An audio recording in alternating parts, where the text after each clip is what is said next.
Hello. Hello, hello. Welcome in, welcome in. Lag it a little bit, but we're good.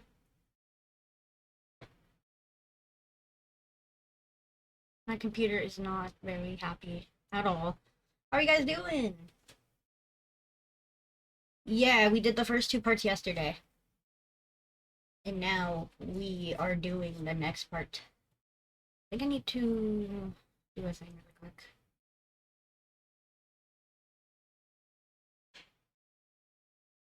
Yes.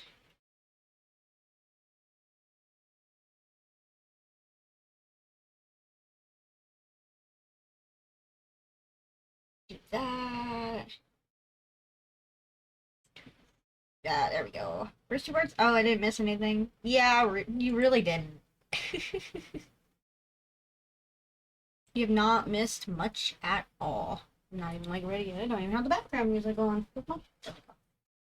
Man, I am slacking.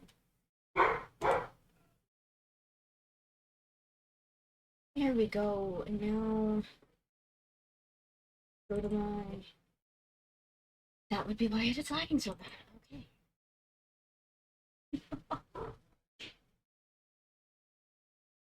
Oh yeah, right. So I'm trying to like do a bunch of stuff at once. Hello, Milton. Welcome in. Welcome. Oh man, computer's not. Oh boy, it is not happy. Ooh. Close. Okay. And now I have to move. That should fix a lot of it. But everything is breaking.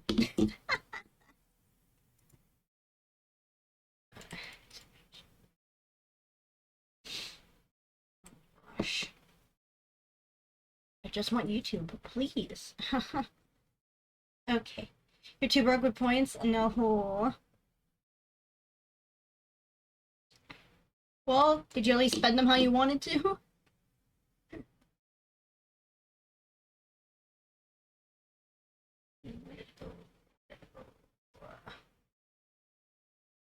Ah, where'd it go? I can't give money or M for the game show. Oh, that's unfortunate. My new solution is to spend more money. True. That that is in fact a solution.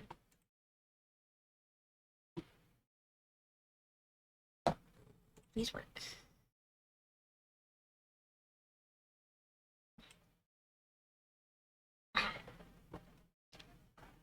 Well, don't spend all your money on Arium.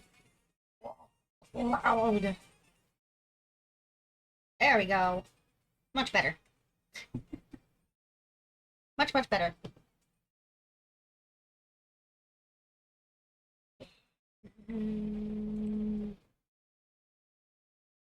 Yo, 100%.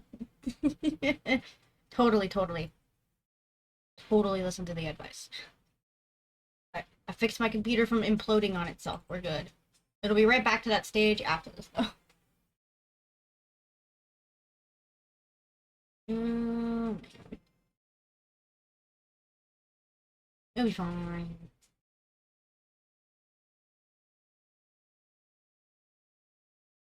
I think I know what I need to do.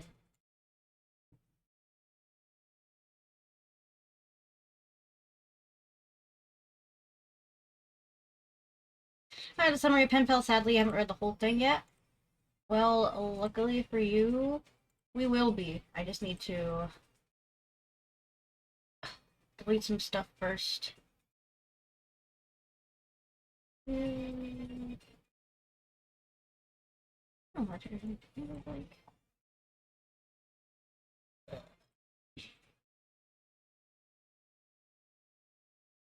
There we go.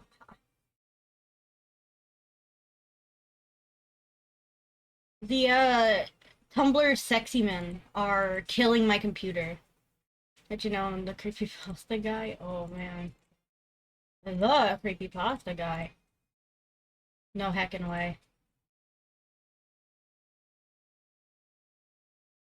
Ah. Why is my computer trying to explode?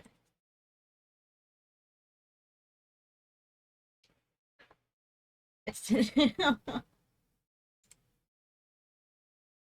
delete. I swear, it's like you just randomly ask me any 10 day for Creepypasta and I'll literally straight to send you stories in a few seconds. Heck yeah.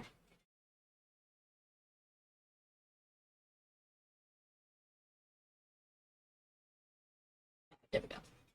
Okay. Now that my computer is no longer trying to explode,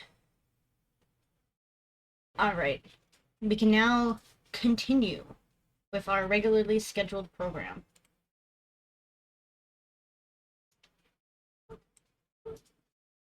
Alrighty.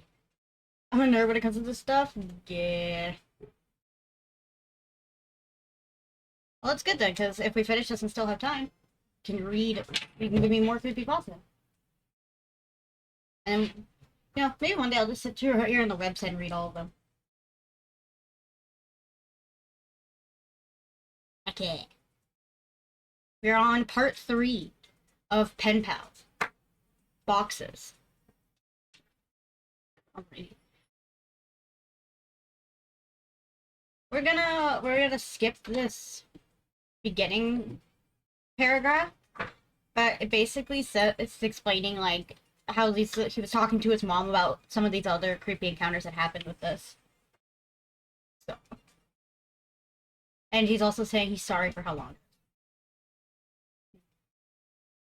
Hi Ryuji, welcome in. Welcome, welcome. We're reading the next parts of Penpal today. So, creepypastas. Oh. Vampire jump scare. You know the whole premise, you don't know the story. That makes sense. Hello, honey, welcome in. Ah! Horrifying. Man, what a horrible, horrible jump scare. Oh man. Rain is pretty. And we begin. I spent the summer before my first year of elementary school learning how to climb trees. There was one particular pine tree right outside my house that seemed almost designed for me. The pretty fat mistake. Oh god. I I can't help you there. That's how I'm like skippity berties.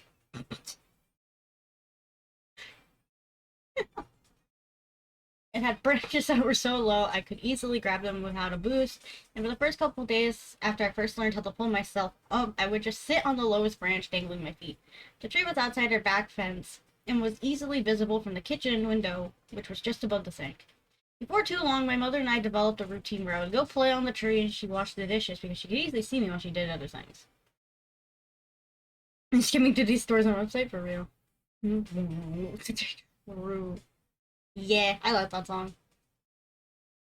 It's a classic, honestly. As the summer passed, my abilities grew, and before too long, I was climbing fairly high. As the tree got taller, its branches not only got thinner, but more widely spaced. I eventually reached a point where I couldn't actually climb any higher, so the game had to change. I began to concentrate on speed, and in the end, I could reach my highest branch within 25 seconds. Your phone sucks. Dang, I'm sorry. I got too confident, and one afternoon I tried to step from a branch before I had firmly grasped the next one. I fell about 20 feet and broke my arm really bad in 2 places. My mom was running towards me and yelling, and I remember her sounding like she was underwater. I don't remember what she said, but I do remember being surprised at how white my bone was. Free bone! I was going to start kindergarten with a cast and wouldn't even have any friends to sign it. My mom must have felt terrible because the day before I started school, she brought home a kitten. It was just a baby and striped with tan and white. As soon as she put him down, he crawled into an empty case of soda that was sitting on the floor. I named them Boxes. Ah, so that's why this title's named Boxes. Oh, man. Boxes was an outside cat when he escaped. My mom had him no, don't declaw the cat.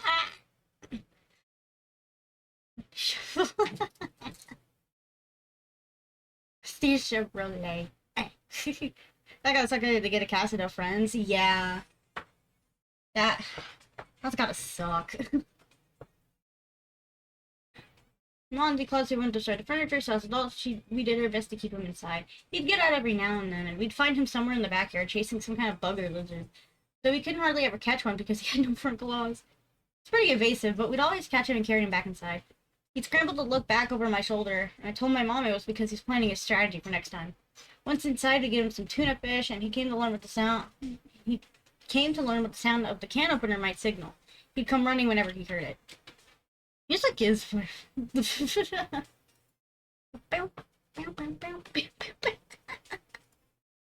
It's the Bob.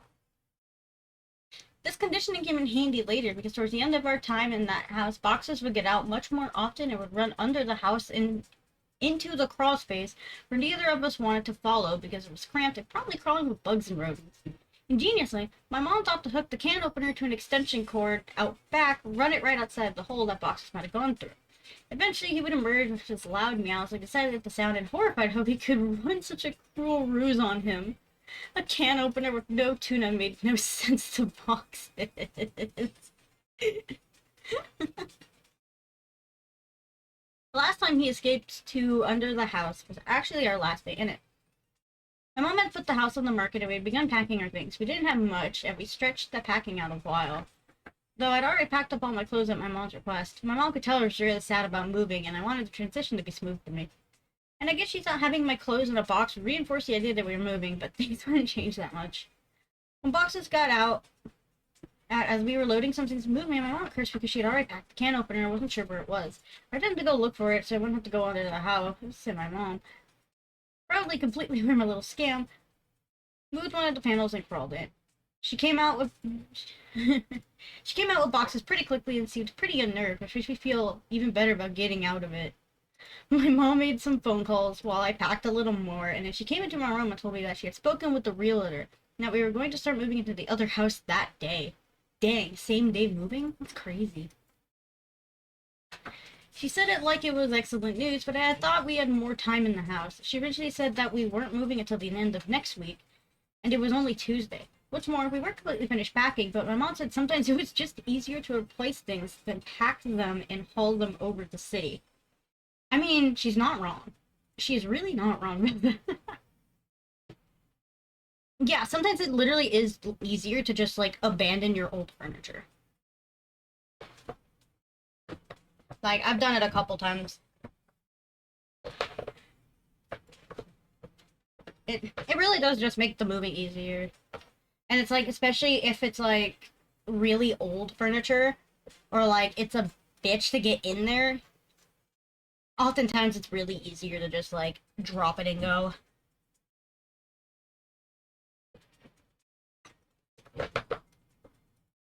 More. Let's see. Found my spot. I didn't even get to grab the rest of my box clothes. I asked if I could call Josh to say bye, but she said we could just call him from our new house. We left in the moving van. Dang, left a bunch of his clothes too? She really wanted to get out of there. Well, I mean, someone was stalking her son, so it makes sense. I managed to stay in touch with Josh for years, which is surprising since we no longer went to the same school. Our parents weren't close friends, but they knew we were, so they would accommodate our desire to see one another by driving us back and forth for sleepovers, sometimes every weekend. For Christmas one year, our parents even pooled their money and got us some really nice walkie-talkies that were advertised to work across the range that extended past the distance between our houses. Ever try to move a couch through a door? Do you ever try to move an L-shaped desk through a door?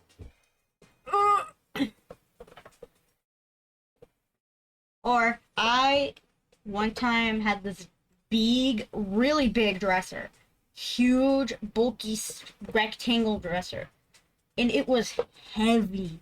It was like solid wood. It was like 20, 30-year-old dresser, too. Excuse me. Taking that dresser upturned stairs has got to be the worst thing I've ever done in my life. Oh my god. Oh, especially when the turns are like narrow. Dude. It is so bad. Hello, Ghosty Gal, welcome in. Oh, welcome. We're reading Creepypasta. Stretch check.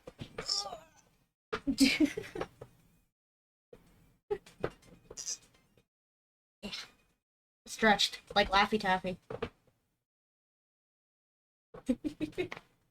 They'll put me on one of the like taffy pullers and stretch me out. Thank you. More stars. Have you guys ever seen those like tables where you're supposed to like hang upside down on them and it like stretches you out? They're so weird. I was working in helping the elderly people, totally not scooping out my next victims. And I was talking to a coworker during like the layover period. She was talking about how she has this like table where you like strap your ankles in and then you like flip yourself upside down, just hang there. But I already hang from the ceiling normally. Why would I need that? Hey, they're already at the end, man. I can't be saying that.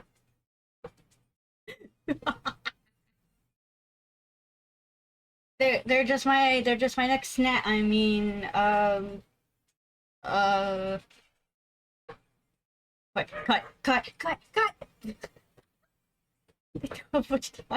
Anyway. Exactly. What are they gonna do? Sit in their chair for the next year? Unironically.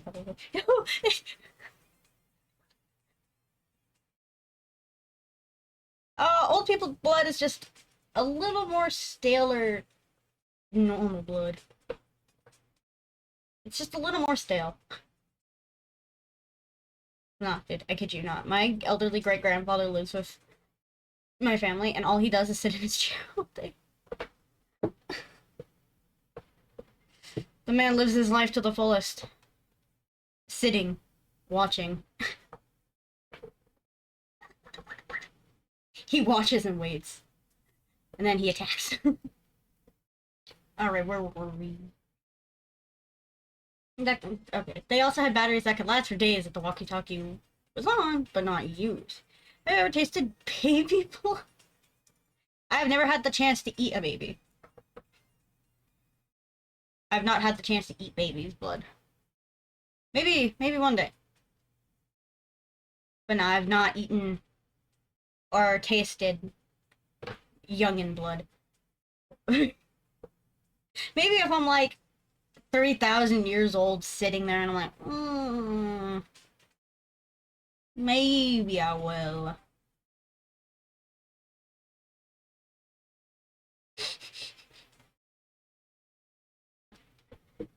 They would only occasionally work well enough that we could talk across the city, but when we stayed over, we'd use them around the house, talking in mock radio speak to get taken from movies. And they worked great for that. Thanks to our parents, we were still friends when we were 10. 3,000 lasers. Oh, right, a baby. Oh, yeah, that's a thing. That's a thing that exists.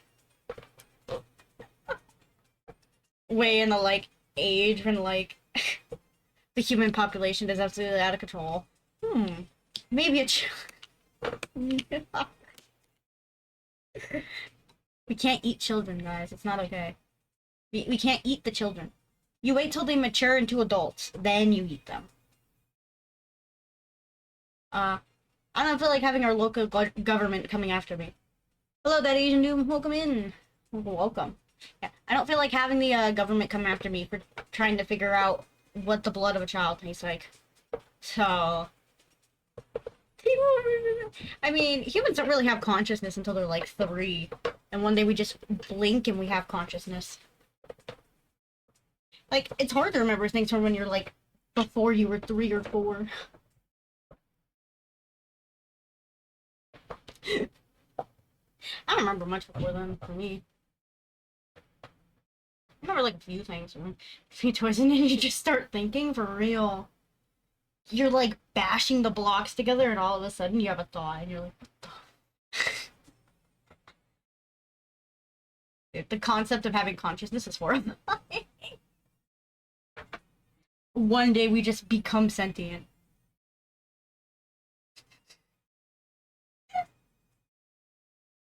And someone one day just flips the program for our brain on. Oh god. Whenever someone talks about AI, I think of like the AI that has a citizenship in Zimbabwe. Who wants the like people zoo. have to pull a child. They're like, no. Yeah, that did happen. No, we're not. We're not eating children. We don't need the local government coming after us. We can't eat babies.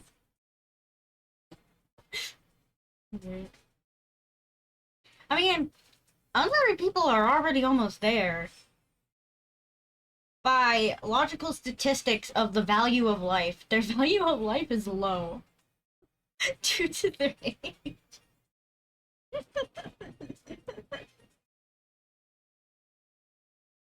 Babies with miscarriages don't count because they didn't even spawn in.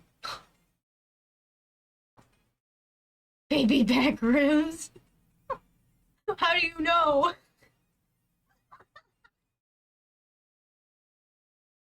Spawn killed. They spawned in and got sniped by the enemy sniper.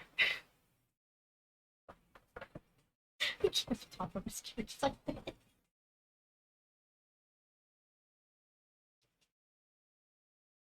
Imagine getting spawn camped at birds.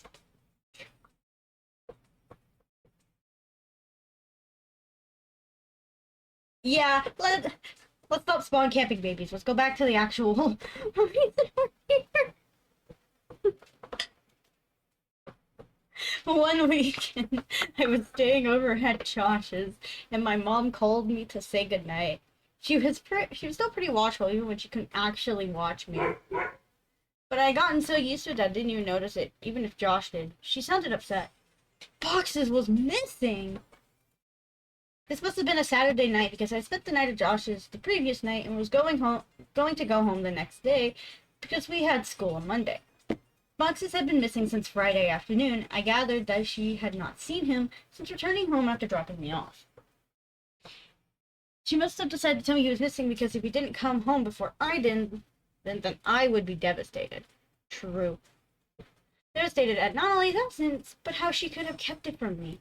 Told me not to worry, he'll come back, he always does, but Boxes didn't come back. Goodbye, Boxes. That's cannibalism.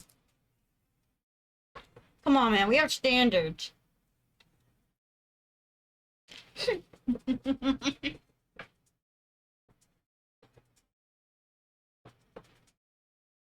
No.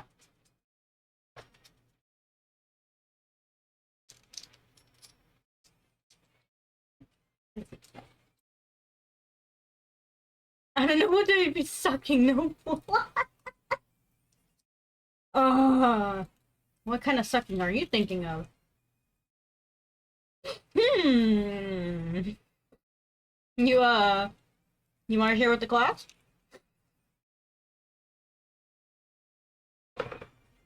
Where's the monster? I got like one sip.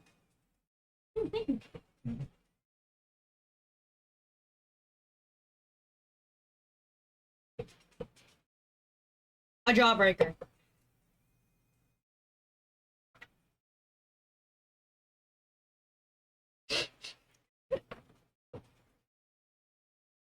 You gotta suck on the jawbreaker so that they get smaller and do more flavors.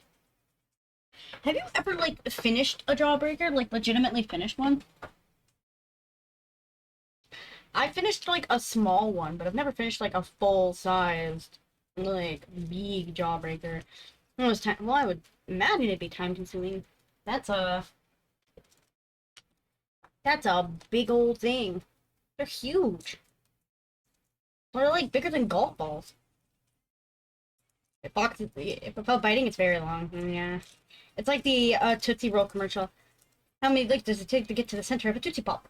The world will never know.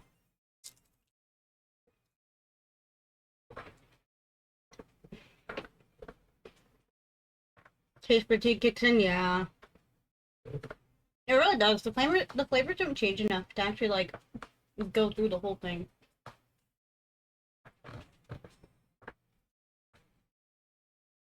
Ah, there we go. Right. 3 weekends later, I stayed at Josh's again. I was still upset about Boxes, but my mom told me that there had been many times her pets disappeared from home for weeks or even months, only to return on their own. Then she said they always knew where home was, they'd always try to get back. I explained this to Josh when a thought hit me so hard and interrupted my own sentence to say it aloud. What if boxes thought of the wrong home? Oh, between 144 and 2,500 licks? That's not too bad.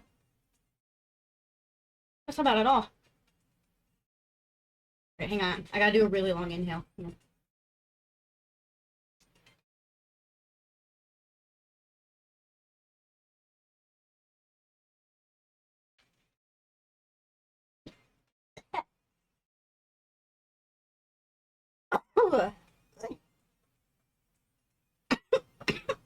With speed and precision.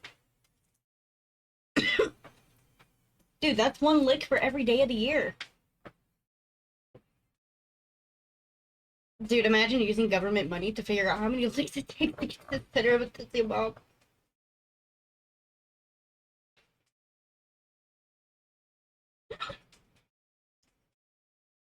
Exactly. Now, pulls out gun. Do the science and how many licks it takes to get to the center of a giant jawbreaker. Not nuclear reactions. No, not a cure for cancer. No. The center of Tootsie Pops.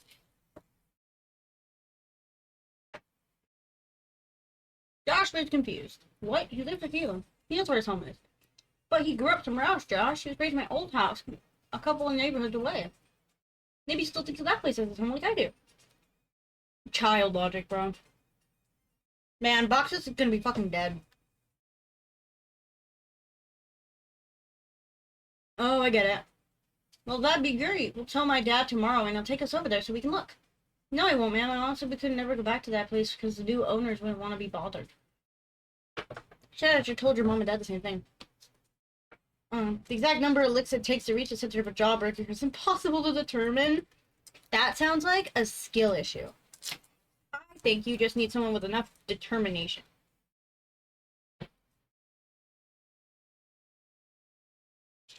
Not me, because my tongue would hurt. I would die. Josh persisted. Okay. Then we'll just go out exploring tomorrow and make our way to your old house. No! If we get spotted, your dad will find out, and so will my mom. We have to go there ourselves. We have to go there tonight.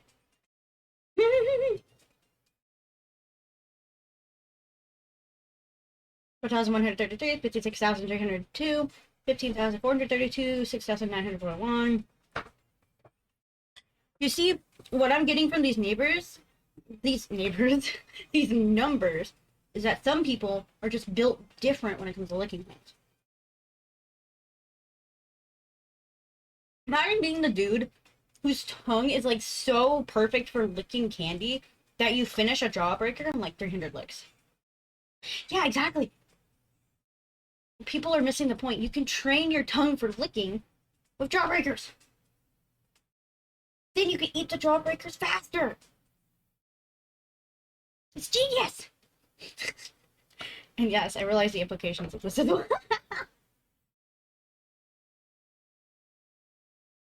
Yeah, it's gotta be one, like, roided up super tongue. The super tongue. Able of defeating things in, like, 4 licks. What a superpower. See, you take that shit to America's Got Talent. And they're like, what's your talent? I can lick a jawbreaker all the way through in 100 licks.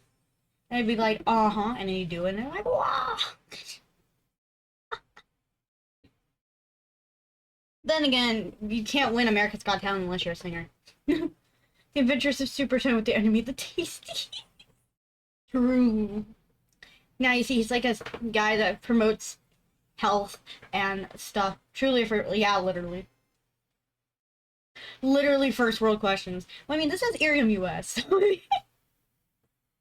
Do you think if you, like, went to another country and if they didn't have jawbreakers and you handed them, what do you think they would say? Because I think jawbreakers are in all countries anyway. Well, most of them.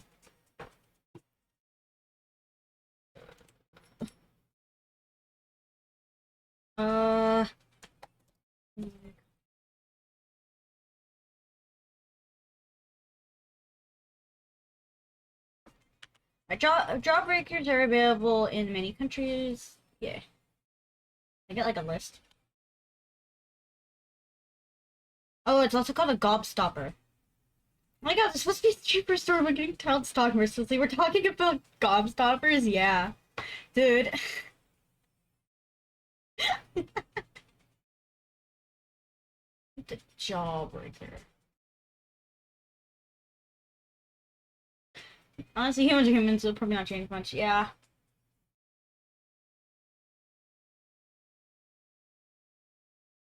There's a news article called Everything You Need to Know About Jawbreakers from June.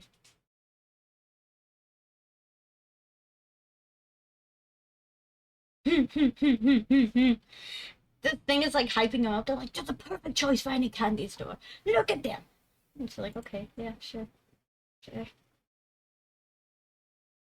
Uh-huh. Uh-huh.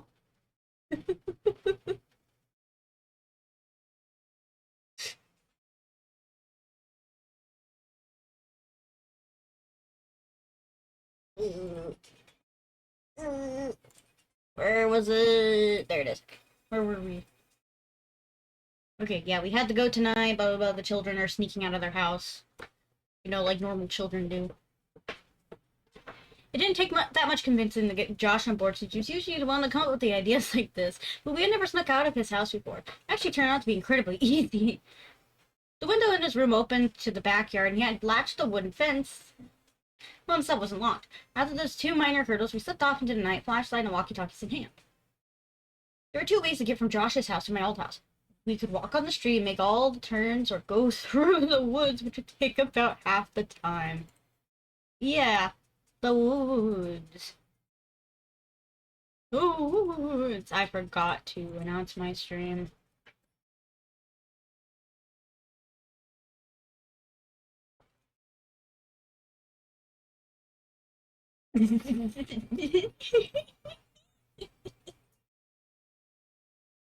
There we go. I fixed it. I fixed it. I fixed it.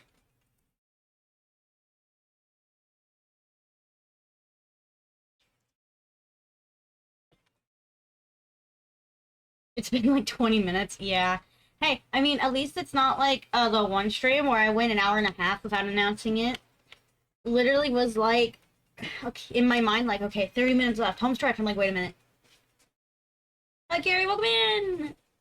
Yes. Oh, thank you for the start. Yes, I legitimately did like almost an entire stream without pinging it, and then went, oh, fuck, I need to ping my stream. Never be me. I do it, dude, I did it so much on the reality side, too. I would just go live. Yeah, like just now. I would go live on reality side, and I'm like, wait a minute. I didn't... Oh, fuck. I've done it for Twitch stream, too. It's fine, it's fine.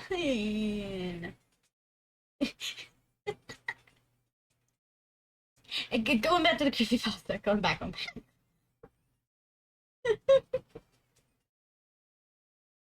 Which would take half the have it. And it's sort of my charm. I'm a little airheaded sometimes, guys. It's fine. Where the fuck was I? I lost my place, so no. Where did I lost my place? Wait. I'm too short. I was too short.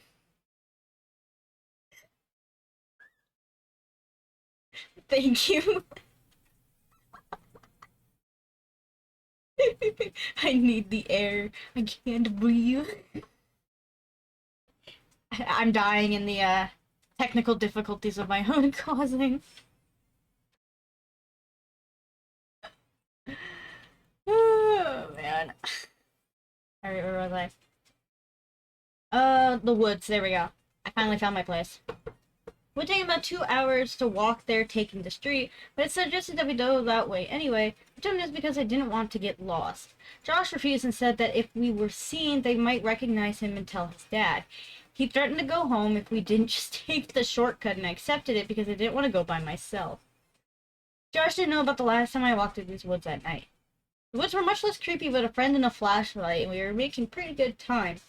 I wasn't entirely sure where we were, but Josh seemed competent enough and voice that bolstered my morale. I can read. Hi, Lex, welcome in! Welcome, welcome.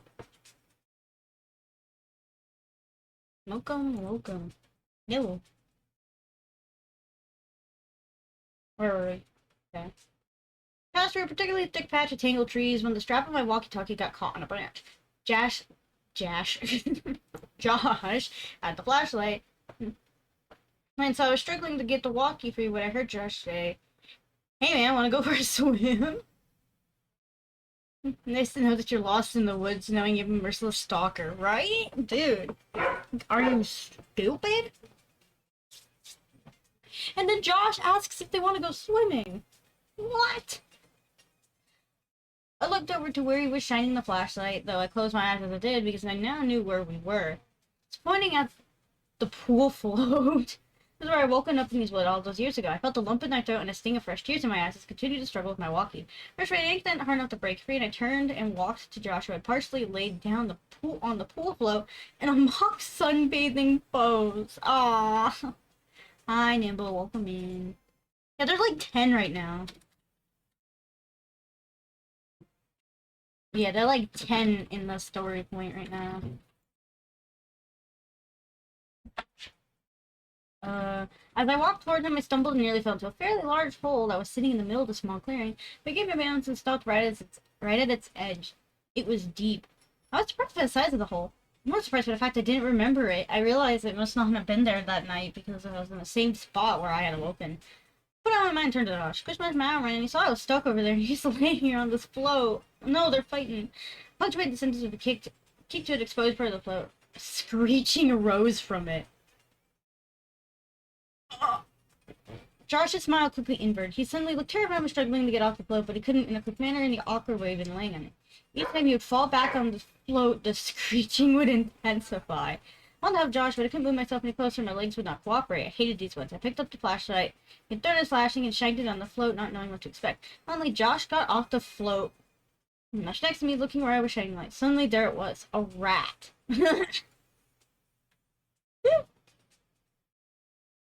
I started laughing nervously, and we both watched the rat run into the woods, taking the screeches with it. Josh lightly punched me in the arm, a smile slowly returning to his face, and we continued walking. Dude, they woke the rat up, and the rat started breakdancing.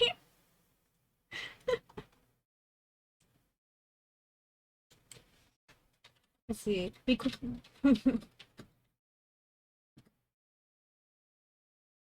There it is.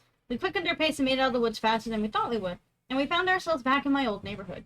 Last time I rounded the bend ahead, I had seen my house fully illuminated. All the memories of what transpired came flooding back. But the skipping in my heart as we finally turned the corner about to face the full view of my house, and remembering last time how incandescent it was, but this time all the lights were off. Woo!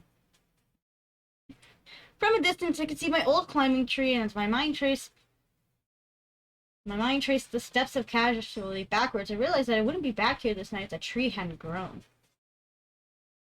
And I was briefly in awe how all the events were like that.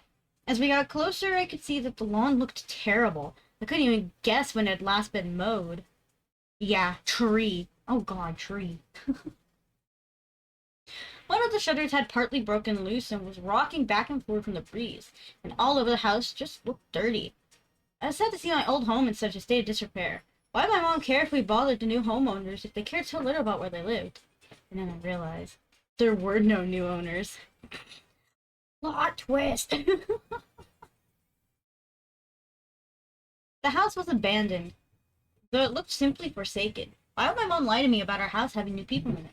But I thought this was actually a good thing. It'd be easier to look around for boxes if you hadn't had to worry about being spotted by the new family. This would make it much quicker. Josh interrupted my thoughts as we walked through the gate and up to the house itself. Yeah, I think we all know why.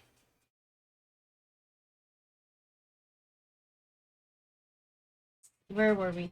Your old house sucks, dude, Josh yelled as quietly as he could. Shut up, Josh. Even like this, it's still nicer than your house. Hey, man. Okay, okay. I think boxes is probably under the house. One of us has to go under and look, but the other should stay next to the opening in case he comes running out. Are you serious? There's no way I'm going under there. It's your cat, man. You do it. Look, I'll game you for it, unless you're too scared. Is it holding my fist up over my turned palm? Fight, fight, fight! I know insults my beautiful house. So what? It's a little brown on the edges. It's fine. It's fine. At least it's not like green. Fine, but we go on shoot, not on three. It's rock, paper, scissors, shoot, not 1, 2, 3. I know how to play the game, Josh. You're the one who always messes up. And it's 2 out of 3. I lost. I would lose the panel that my mom would always move when she had to crawl under there for boxes. She only had to do it a couple times since the can opener trick usually worked. But when she had to do it, she hated it. Especially the last time, as she looked in the darkness of the crawl space. Yes, I had a greater appreciation for why. Before we moved, she said it's actually better the boxes ran under here, despite how hard it could be to get him out. It was less dangerous than him jumping over the fence and running around the neighborhood. All that was true, but I was still dreading doing this. I grabbed the flashlight and the walkie and began to crawl in. Powerful smell overtook me. Ew. It smelled like death. I turned on my walkie. Josh, are you there? This is Macho Man. Come back. Josh, cut it out. There's something wrong down here. What do you mean? It stinks. It smells like something died. Is it boxes? I really hope not.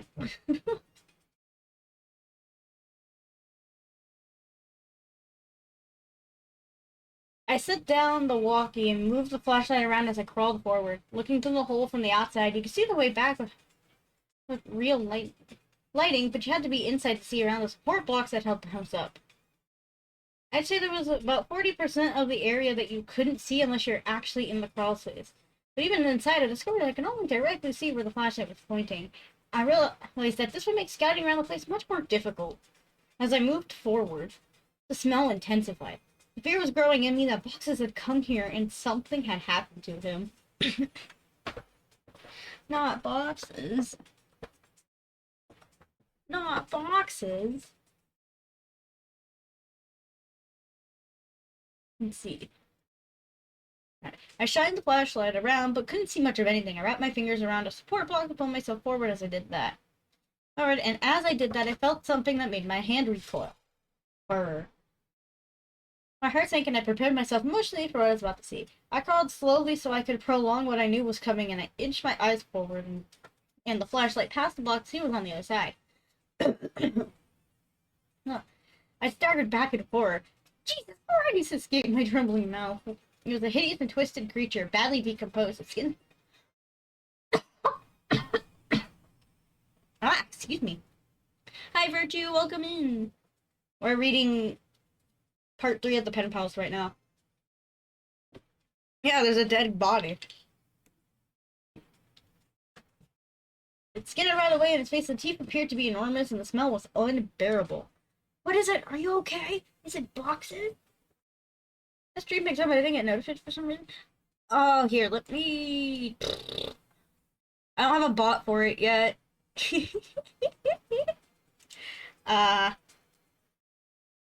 There we go. Fun fact, there is no robot. All the roles are given to people by me manually because I don't know how the robots work. So I've just been doing it myself.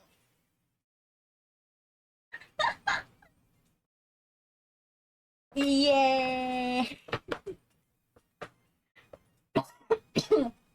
Excuse me. Like.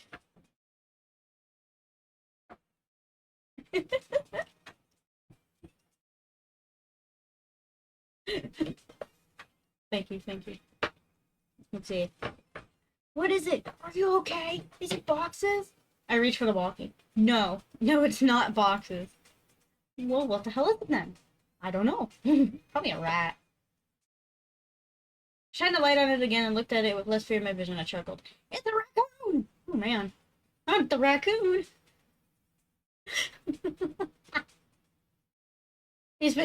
Well, hey, he's already ready to be turned into a hat.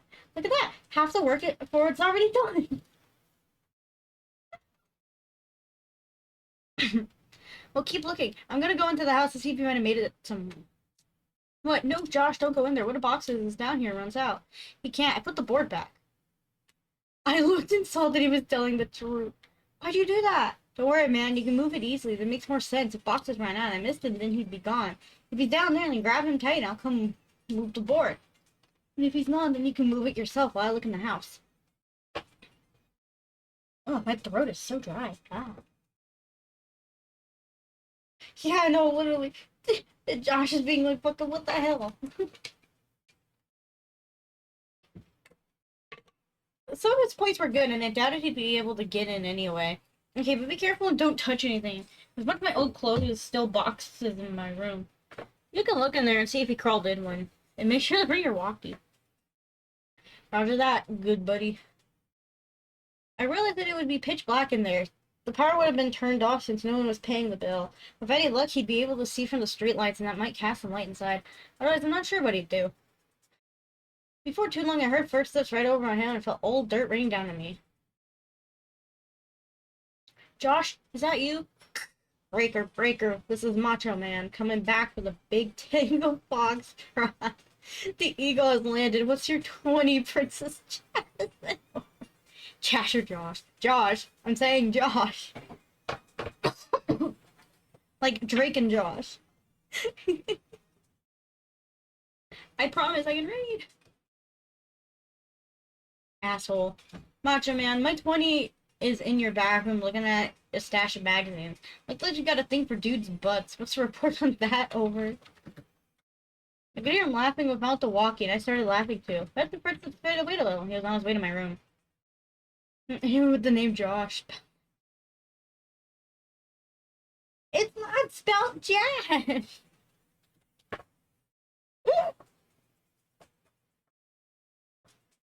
That'd be kind of funny.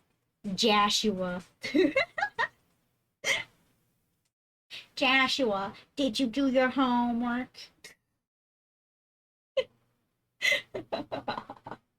Man, naming your kid Jash instead of Josh sounds like you hate them.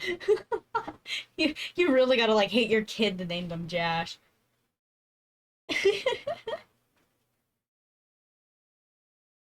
Man, it's dark in here. Hey, are you sure you had boxes of clothes in here? I don't see any. Yeah, there should be a couple boxes in front of the closet. Hi, Sir Ross. Welcome in. Welcome, welcome. Random user generations for accounts and games. Imagine a world like that. Yeah, true. Imagine if all our names were, like, randomly generated. Hey,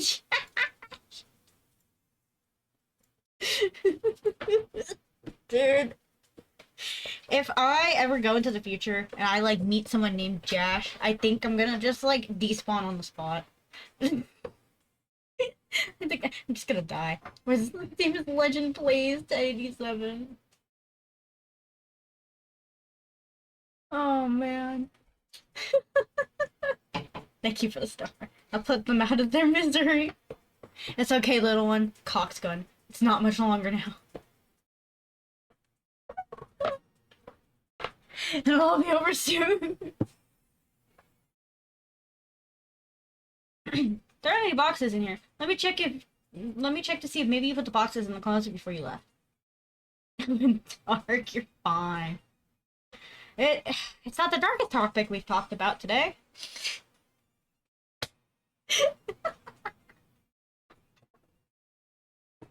From spawn killing to just straight up despawning. We've come full circle. We have come full circle. The circle of life. Spawn, exist, despawn.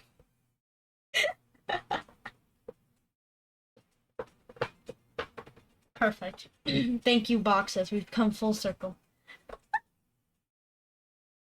Puts hands up in prayer.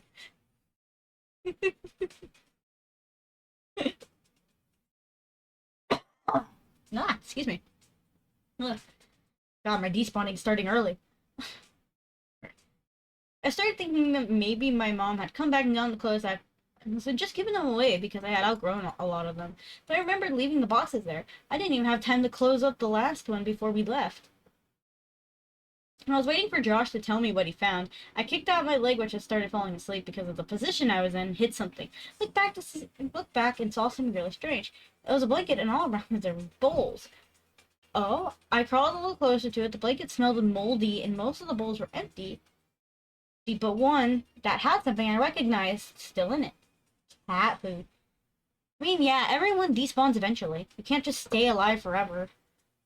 Even one day I'll get brutally murdered by vampire hunters and despawn. It just happens. It's the circle of life. And when it happens, I'll call them a Sigma male when they do it. Yeah, we are basically NPCs. Have you ever just been talking to someone, and have you ever just told them that they give off NPC energy? There was one time, one of my coworkers was talking to me, and I kid you not, I hadn't slept the day before, and I was really tired, and I straight up told him, I'm like, dude, I am so sorry, but you are giving me the most basic NPC energy I've ever had in my life right now. I need a second. He legitimately just stood there silent for like the next 3 minutes.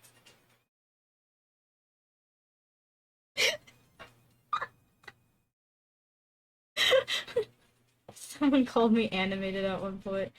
Hey, that's pretty good. They called animated instead of an NPC. Isn't that chat? Isn't chat just NPCs? I don't know. Aren't streamers just like slightly fancier NPCs? We're all NPCs.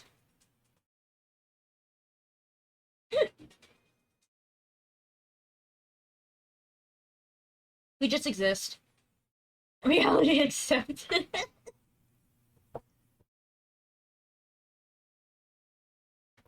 Oh man. That's the reality, guys. We're all just NPCs. There are no players. I used to be a hero. Till I took an arrow to the knee.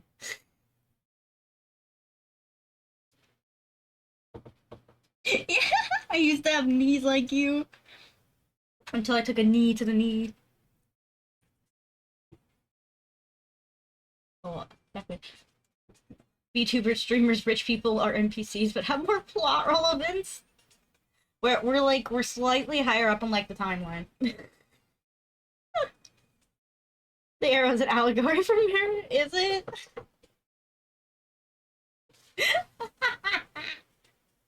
Wait, that's funny as hell. Well, I mean, that makes sense.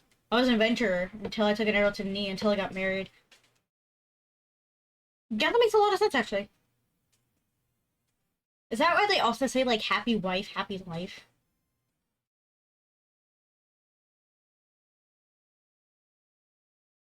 There's a Michael with a bee. Where? Where's the bee? Huh, where's the bee? There's the bee. Yeah, okay, I worked at this job one time slinging solar panels. I would go knock on people's doors and try to basically convince them into buying a solar panel. It sucked because everyone was like, I hate solar panels, get out of here. Bam. Because, you know, I live...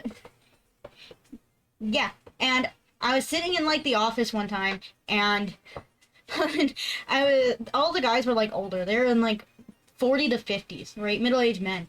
And they're just talking about, like, how they're here and how they're, like, doing, and they're like, yeah, the wife was pretty happy when we moved down here and got money. Happy wife, happy life, right? And I was like, what? That's a thing?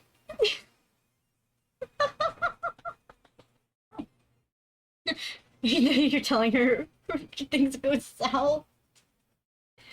Honey, I'm going to be an adventurer.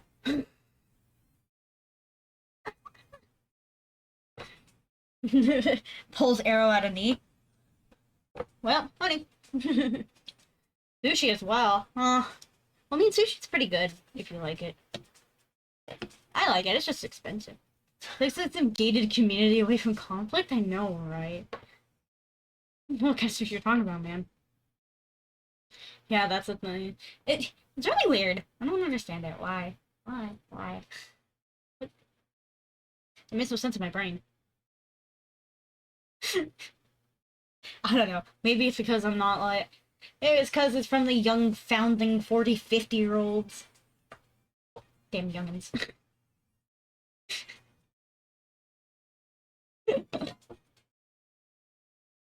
Points at 40 to 50-year-olds. Baby!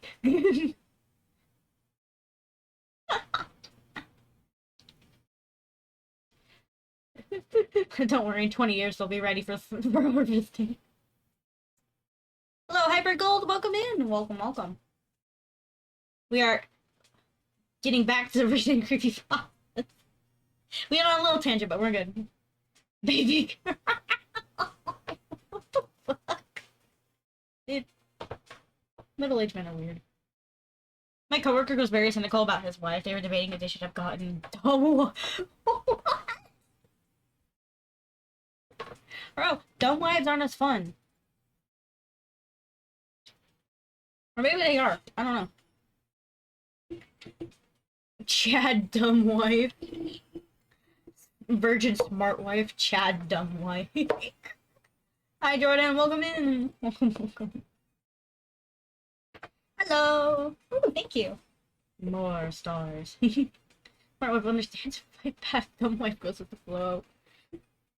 Man, if you're willing to fight with your wife, like argue with her over like random things, why do you even have a wife? And it's the same thing. If you're just gonna argue with your husband on everything, why the fuck do you even have a husband? If you want to fight, the boxing club is down the road.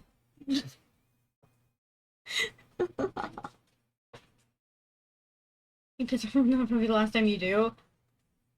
Yeah, true. So we need more. Yeah. Why are all these husbands here? Get them out of here. Those husbands in here. Give me the women. Give me the wives. I'm good. How are you? All I will say. Women. I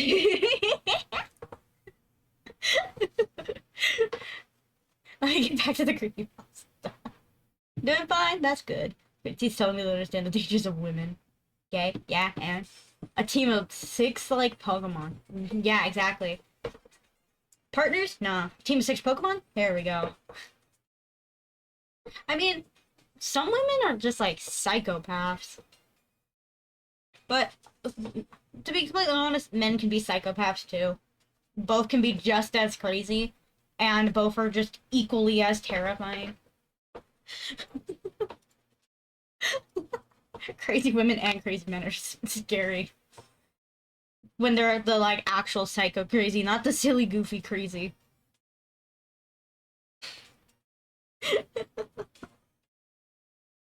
People are crazy. I know, right? Go slash, men go smash. I'm just saying, female serial killers have some of the most creative motives I've ever seen for murders. Like, the secret of your report card.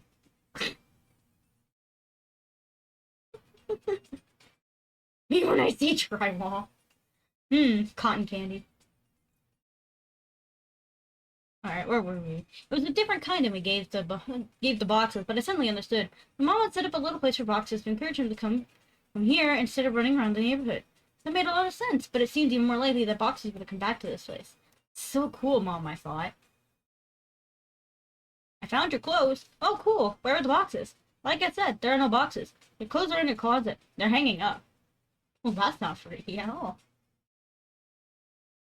I felt a chill. This was impossible. I had packed all my clothes, even though we weren't supposed to move for another 2 weeks when we left. I remember packing them and thinking that it was stupid for me to have to get clothes out of the box and put them back in. I had packed them, but someone had hung them back up. Why, though? Josh needed to get out of there. That can't be right, Josh. They're supposed to be in boxes. Stop messing around and come back outside. No joke, man. I'm looking at them. Maybe you thought that you left them? Oh, wow. You sure like to look at yourself, don't you? What? What do you mean? Your walls, man. Your walls are covered in Polaroids of yourself. There are hundreds of them. Would you hire someone to... Silence. Oh, man. Oh. I checked my walkie to see if I switched it off somehow. It was fine. I could hear footsteps, but couldn't tell exactly where Josh was going. I waited for Josh to finish his sentence, thinking that his finger had just slipped off the button. But he didn't continue. Oh, shit, Josh! He would be stomping around the house now. I was about to radio him when he came back. There's someone in the house. His voice was hushed and broken. I can hear he was on the verge of tears. I wanted to respond. How loud his walkie turned up. The other person heard it. I said nothing, just waited and listened. I heard their footsteps. Heavy, dragging footsteps and a loud thud. Oh! Josh is fucking dead! God, Josh. He had been found. I was sure of it. This person had found him and was hurting him. I broke out in tears. He was my only friend. Next boxes, and I realized what if Josh told him I was under here. What could I possibly do? I struggled to compose myself. I thankfully heard Josh's voice for the walkie. He got something, man. He's got something, man. It's a big bag. He just threw it on the floor. And, oh god, man. The bag. I think it just moved. Oh man. It's a wiggly bag. I was paralyzed. I wanted to run home. I wanted to save Josh. I wanted to go for help. I wanted so many things, but I just lay there frozen. As I lay unable to move, my eyes focused on the corner of the house that was right under my room. I moved my flashlight and my breast hitched at what I saw. Oh, animals. Dozens of them. All of them dead. They lay in piles around the perimeter of the crawl space. Would boxes be among these corpses? Was this what the cat food was for? Yeah. Seeing this broke my shock, I knew I had to get out of there, and I scrambled to the board. Pushed on it, but it wouldn't budge. I couldn't move it because it was wedged there, and I couldn't get my fingers around it since the edges were outside. I was trapped. Hi, Stormy, welcome in! We are reading Penpal Creepypasta, and he's trapped underneath the house. God damn you, Josh, I whispered to myself. I could feel the thunderous footsteps above me. The house was shaking. I heard Josh scream, and it was matched by another scream that wasn't full of fear. As I continued pushing on the board, I felt the board move, but I knew it wasn't me who was moving it. There were footsteps above me, and shouting and screaming, filling the brief silences between the footsteps.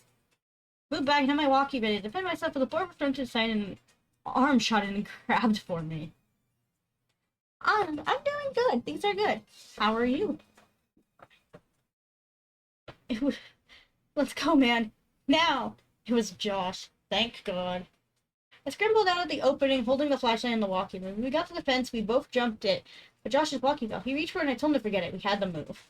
Kind of I could hear yelling. Though they weren't words, only sounds. And we, perhaps foolishly, ran for the woods to get back to Josh's quicker and be somewhat harder to follow. The whole way through the woods, Josh kept yelling, "My picture! He took my picture!" Yeah. But the man already had Josh's picture from all the years ago at the ditch. I suppose Josh still thought those mechanical sounds were from a robot. I went out to Josh's house and back to his room before his parents woke up. I asked him about the big bag and it really moved. He said he couldn't be sure. He kept apologizing about dropping the walkie at the house, but obviously that wasn't a big deal. We didn't go to sleep and sat peering at the window waiting for him.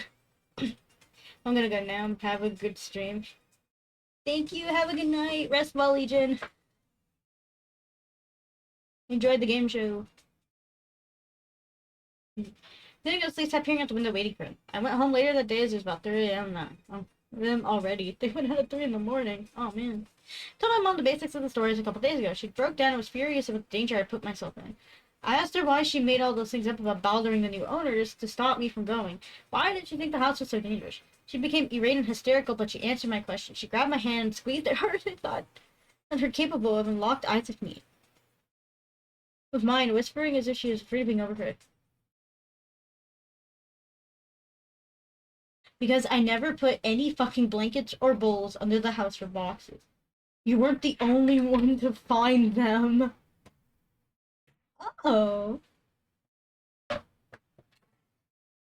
I felt dizzy. I understood so much now. I understand why she had looked so easy after she brought boxes out from under the house on our last day there. She found more than spiders or a rat's nest that day. I understood why we left almost 2 weeks early. I understood why she tried to stop me from going back. She knew. She knew he made his house. She knew he made his home under ours. God, why was it so hard to read? My God.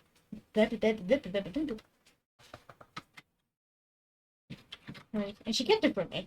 I left without saying another word and didn't finish the story for her, but I wanted to finish it here for you. I got home from Josh's that day and threw my stuff on the floor and it scattered everywhere. I didn't care. I just wanted to sleep. I woke up around 9 p.m. to the sound of boxes meowing. My heart leapt. I finally came home. I was a little sick after the fact that if I just waited another day, none of the previous night's events would have happened, and I'd have boxes anyway. But that didn't matter. He was back. Got my bed and called for him around to catch a glint in the light off his eyes. The crying continued and I followed it. It was coming from under the bed. I laughed a little thinking I just crawled under the house looking for him and I was And how this was so much better. His meows were being muffled by a shirt, so I flung back and smiled, yelling, "Welcome home, boxes." His cries were coming from my walkie-talkie. Boxes never came home. Oh, he stole boxes! That's so fucked up! Boxes was in the bag. Damn. Rip boxes for real, for real.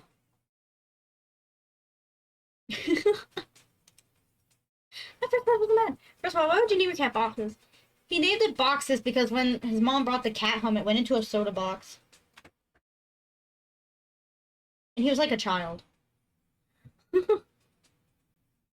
Yeah! Penpal, baby! That was part 3. Now we are on part 4 of, I think, 6. This one is called Maps. Ooh. Wow.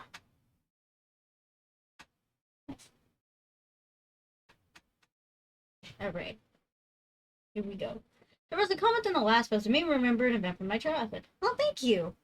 Heck yeah. Glow stick. Remember an event from my childhood that always took us odd, but never considered to be related to any of these stories. Well, excuse me. Ooh. Yank. I now know that it is. It's funny how memories work. These details might all be present in your mind, though scattered and disarrayed. And then, a single thought can switch them back together almost instantly. I never thought about these events much because I was focused on the wrong details. I went back to my mom's house and went through my old childhood school work, looking for something that I think is important. Couldn't find it, but I'll keep looking. Again, sorry for the length. Also, thank you for the 4,000 stars. That's a lot of stars. Oh yeah, also, did you guys see the new gift items they made? I saw that they were adding toilets. They're also adding fire. Yo, you guys can light me on fire. Wait.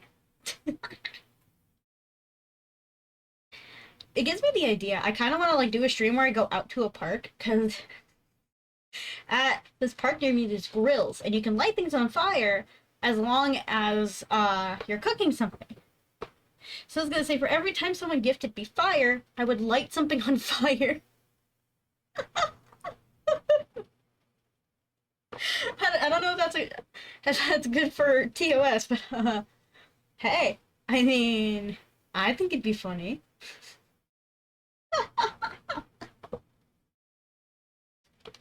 Just lighting things on fire. Let's go back to the story. Aside from the ghost hunting stream? Yeah, aside from the ghost hunting one. The lighting everything on fire and the calling ghosts cringe would be different ones. You still gotta plan that out. My biggest thing is I would need, like, a battery for my phone. I'd have no way to really record it, but it would just be like a lost media kind of thing. Most cities and the neighborhoods in them weren't planned with the thought that the population would begin to grow exponentially and it would have to be accommodated. The layout of the roads is generally originally in response to geographical restrictions and the necessity of connecting points of economic importance. Big words. Once the connecting roads are established, new businesses and roads are positioned strategically along the existing skeleton. And eventually the paths are carved into the earth and immortalized in asphalt, leaving room for only minor modifications, additions, and alterations, but never a dramatic change. My childhood neighborhood must have been old then, if straight lines move as the crow flies. Then my neighborhood must have been built based on the travels of a snake. The first houses built must have been placed around the lake, then gradually inhabitable areas increased as new extensions were built off the original path. But these new extensions all ended abruptly at one point or another. There was only one entrance/exit for the entire neighborhood. Many of these extensions were limited by tributary, which both fed and drank from the lake and passed right by what I came to call, and have called in these stories, the ditch. Many of the original homes had enormous yards, but some of those original plots had been divided. leaving properties with smaller and smaller boundaries. An area revealed in my neighborhood would give one impression that an enormous squid had once died in the woods and some adventuring entrepreneur found the corpse and paved roads over its tentacles. Only to withdraw his involvement in lieu of time, greed, and desperation to divide up the land among the prospective homeowners, like an embarrassing attempt at the golden ratio. What the fuck?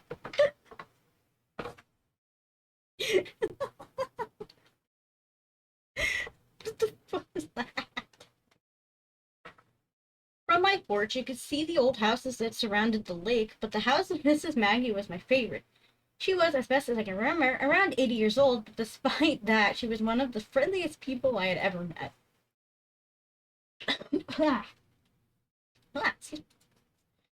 She had a head of loose set white curls and always wore light dresses with floral patterns. She would talk to me and Josh from her back porch when we were swimming in the lake.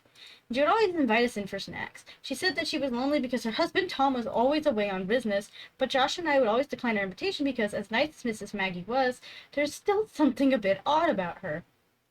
Every now and then we would swim away. When we would swim away, she would say, "Chris and John, you're welcome here any time," and we would hear her still yelling that when we were walking back to my house. Dang, lady's got lungs. What the heck? That's a loud yell. If you could hear it all the way down there. What the heck? Mrs. Maggie, like many of the older homeowners, had a sprinkler system that was on a timer, though at some point over the years her timer was broken because sprinklers would come on at various points during the winter. In winter, I would go outside in the morning to see Mrs. Maggie's yard turn into a surreal Arctic paradise by the frozen water. Every other yard stood sterilized and dry by the biting frost of winter's cold, but right there in the middle of the bleak reminder of the savagery of the season was an oasis of beautiful ice hanging like stalactites from each branch of every tree, every leaf, and every bush. As the sun rose, it reflected off each piece of ice splintered to sun that a rainbow that would only be viewed briefly before it blinded you. So many words. Even as a child, I was struck by how beautiful it was, and often Josh and I would go over there and walk in the ice grass and have sword fights with the icicles. On God. Ever fought someone with an icicle? You ever beaten someone up with an icicle? It's kind of funny. Bonk. I once asked my mom why she left it on like that. My mom seemed to search for an explanation before she said, "Well, sweetie, Mrs. Maggie is sick a lot, and sometimes when she gets really sick, she gets confused. That's why she messes up yours and Josh's names sometimes. She doesn't mean to, but sometimes you just can't remember. She lives in that big house all by herself, so it's okay if you talk to her when you swim at the lake, but whenever she invites you somewhere, she should keep saying no. Be polite, her feelings won't get hurt. And she'd be less lonely when her husband comes through, though, right? How long will he be away on business? Seems like he's always away." My mom seemed to struggle, and I could see that she'd become very upset. Finally, she answered, "Honey, Tom's not going to come home. Tom's in heaven. He died years ago. But Mrs. Maggie doesn't remember. She gets confused and forgets Tom's never coming home." That should not be as funny as it is. If someone moved back in with her, she might even think it was Tom, but he's gone, sweetie. What? Right?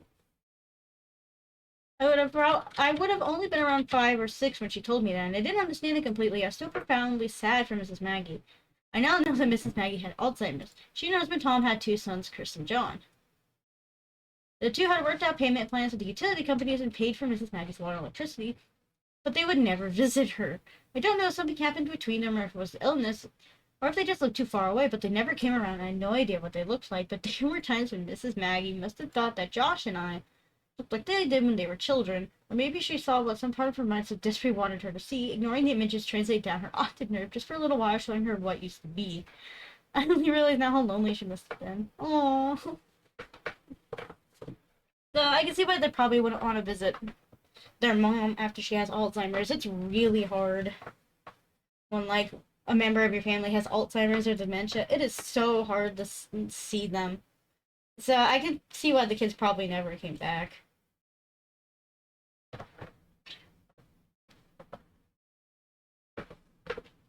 Mm. I think it's probably one of the hardest things to do is to look at your loved ones as they don't remember who you are.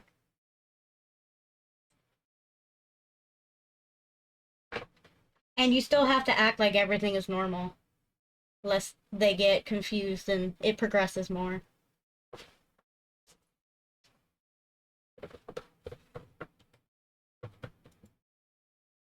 During the summer after kindergarten, before the events of balloons, Josh and I had taken to exploring the woods near my house, as well as the tributary of the lake.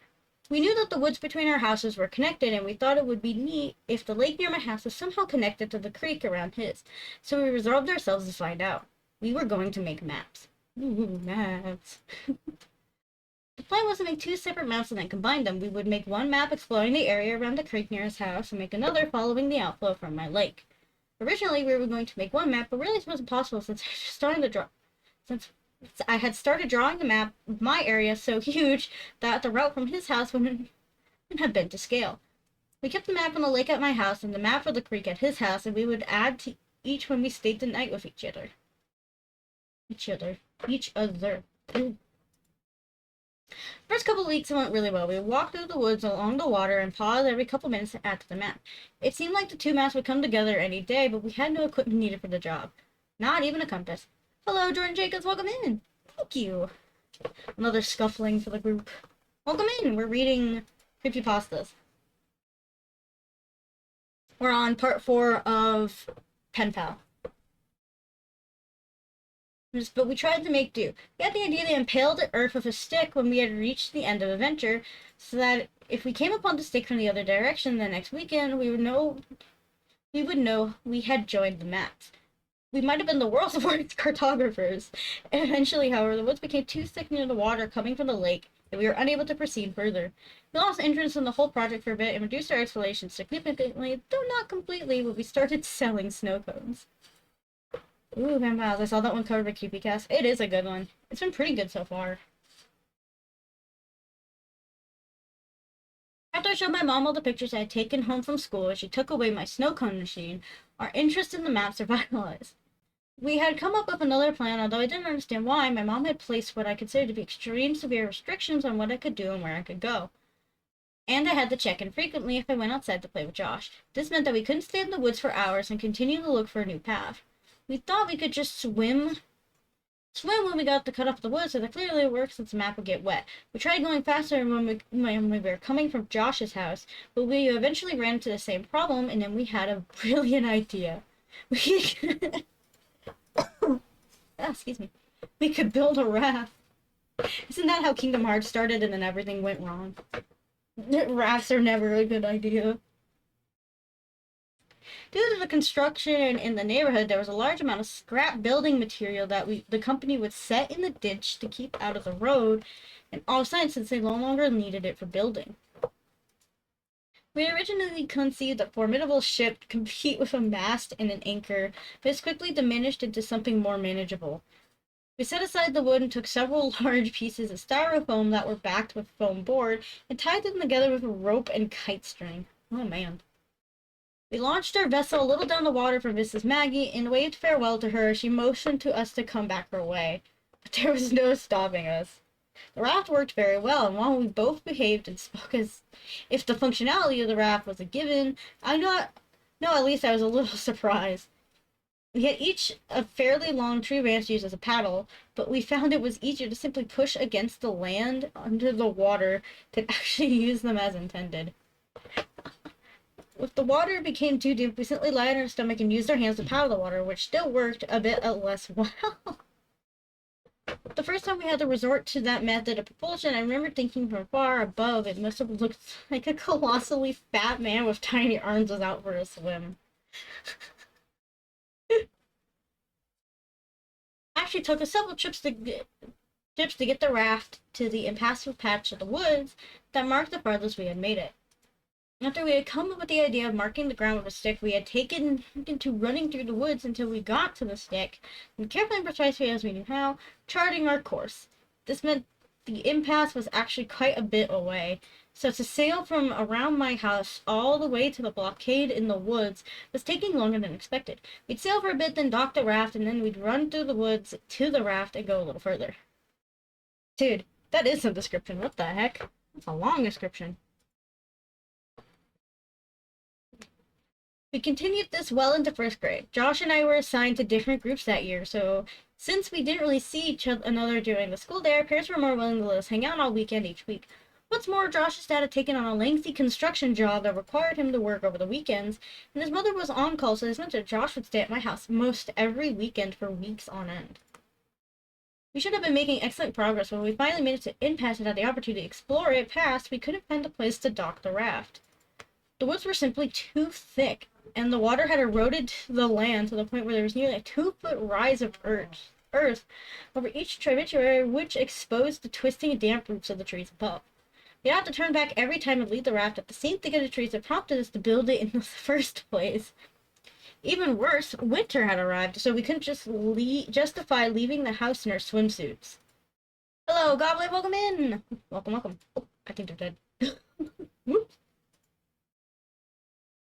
So we could just leave swimsuits. We were getting nowhere. We always had to come home before we could gain much ground. On a Saturday around 7 p.m., Josh and I were playing when one of my mom's coworkers knocked on our door. Her name was Samantha, and I remember her well now because I proposed to her a couple of years later when I was visiting my mom at work. Oh. Damn, okay. What the heck? My mom said she had to go to work to fix a problem that had arisen and that she'd be back in about 2 hours. Her car was being repaired, so she'd have to ride with Samantha, but I gathered that the problem was Samantha's fault, and discussing it in the car was why it would only take 2 hours. She was under no circumstances we were to leave the house or open the door for anyone. She was in the middle of explaining that she would call every hour when she got there to check in, but she ended that statement prematurely when she remembered that our phone had been turned off for delinquent payments. This is why Samantha had just come by unannounced. She looked me dead in the eyes, closing the door, and said, "Stay put." This was our chance.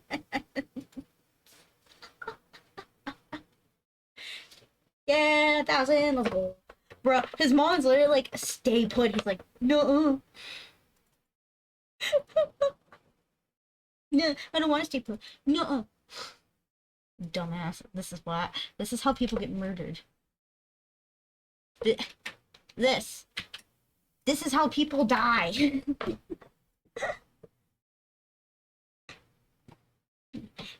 We watched her drive down the Serpentine Road towards the exit. As soon as the car ran to the last visible bend, we ran back to my room. I dumped my backpack out while Josh grabbed the map. "Hey, do you have a flashlight?" Josh turned in. "No, but we'll be back way before dark. I was thinking just in case we should have one. My mom has one, but I don't know where she keeps it." Wait, I ran to my closet, pulled the box down from the top shelf. "You got a flashlight in there?" "Not exactly." I opened the box and revealed 3 Roman candles I had taken from the pile my mother had amassed for the 4th of July that past summer. Oh my god, the Roman candles. Along with a lighter that I managed to take from her some months before, this would ensure that we at least had some light if needed it. It was a little bit before I had been given the opportunity to be afraid of the woods at night.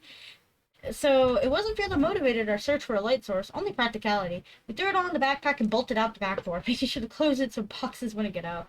We had an hour and 15 minutes. Oh yeah, this is gonna go so well, right? Oh my god, the dogs are going apeshit. We ran through the woods as fast as we could to make it to the raft in about 15 minutes. We had our baby clothes on under our clothes, so we stripped off our shirts and shorts and left them in 2 separate piles about 4 feet from the edge of the water.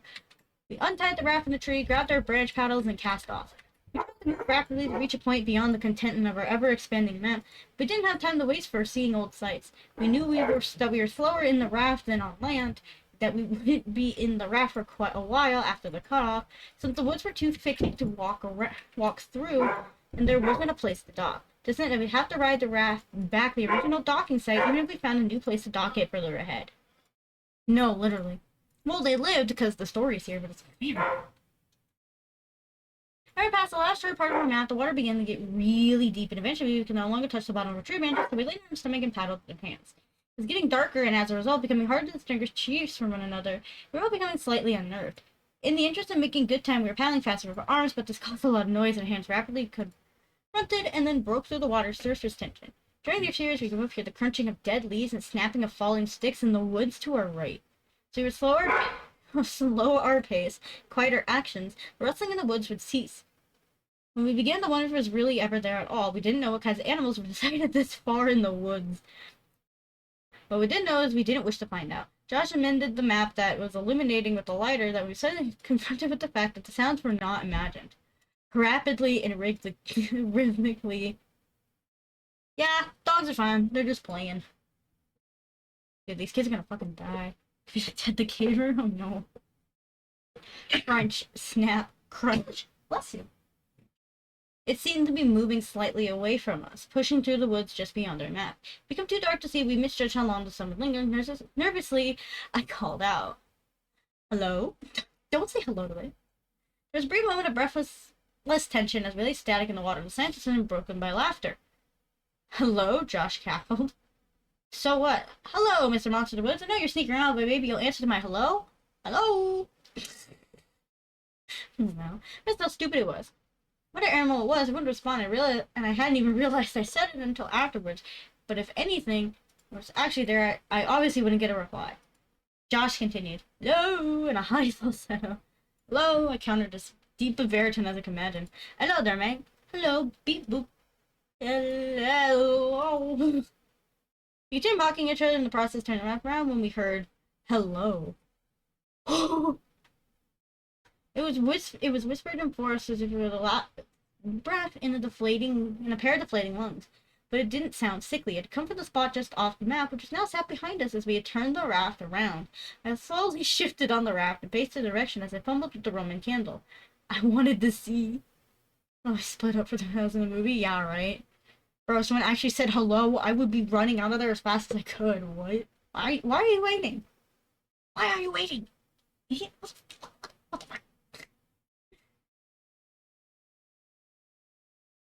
What are you doing? Josh hissed. But I'd already lit it. As the sparking fuse sunk into the wrapper, and I held it towards the sky. I never actually shot one of these myself. Just to see use it like a flare in the movies. Glowing green orb rocketed out towards the stars and quickly extinguished. I lowered my arm more towards the horizon. I could remember that there were several colors, but I couldn't remember how many times one of these fired before being depleted. It's like a ball of red light burst down and fizzed above the trees, but I still saw nothing. Let's just go, man. Josh pressed. He was turned his face in the direction back home, paddling desperate. Just one more. Blowing my arm directly at the woods in front of me, I shot another red ball of fire was launched with a tube.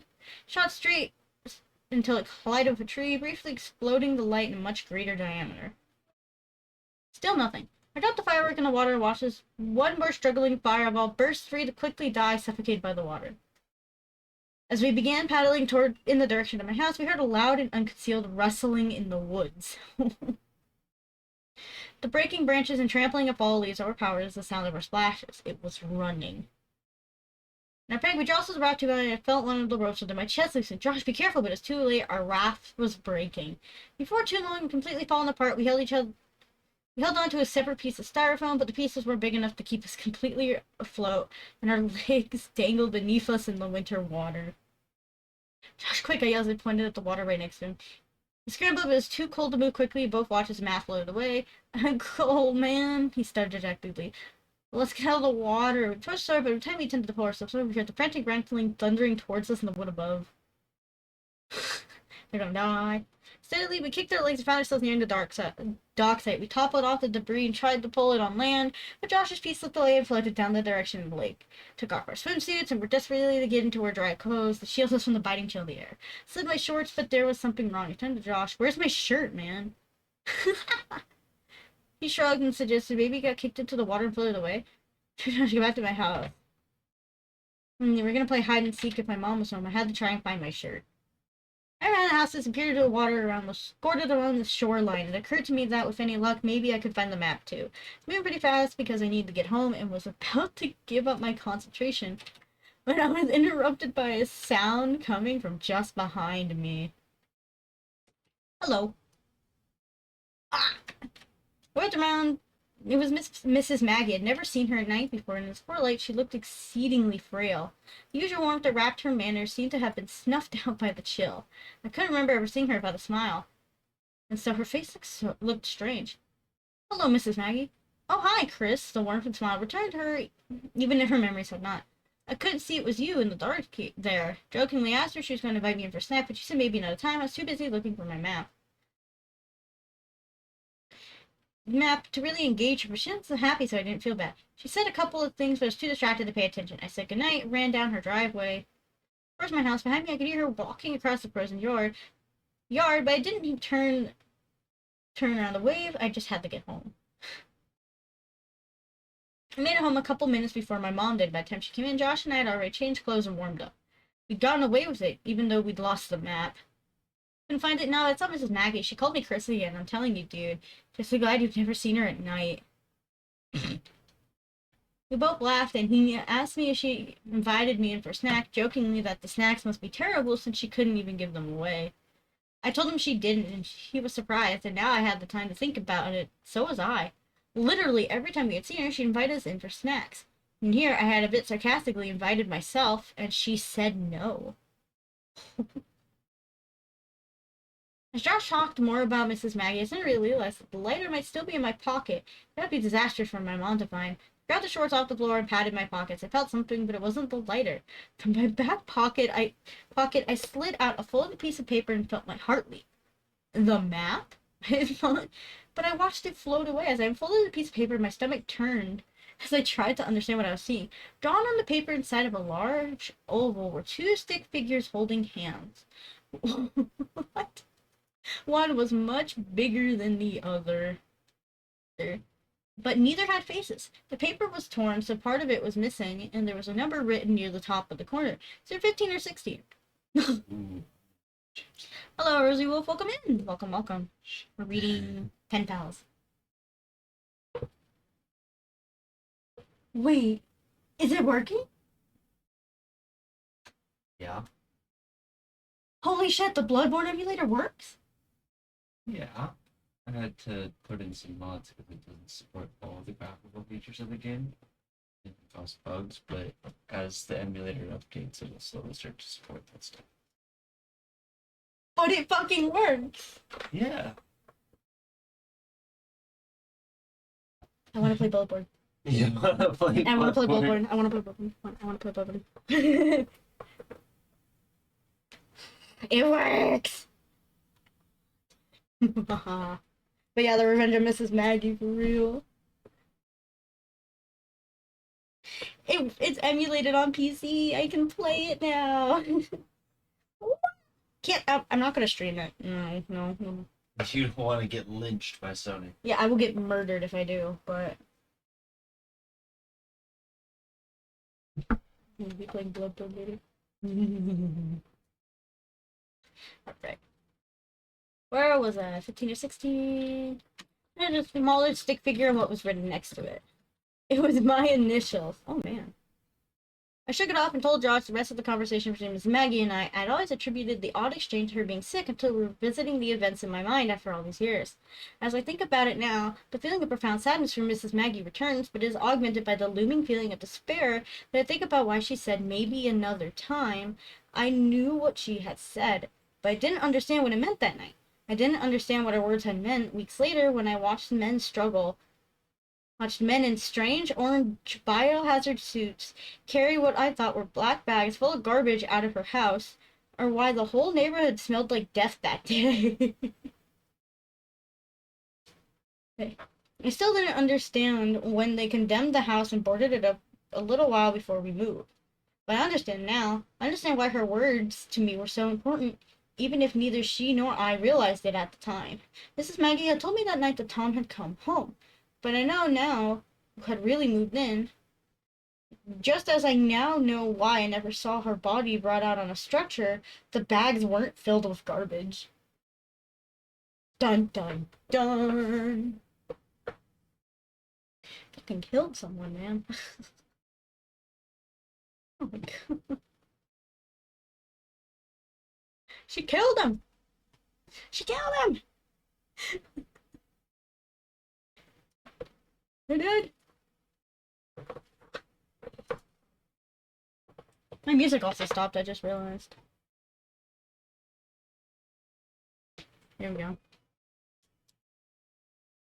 Alright. I need to go recover a cold object. Short BRB. Let me turn the music up actually real quick.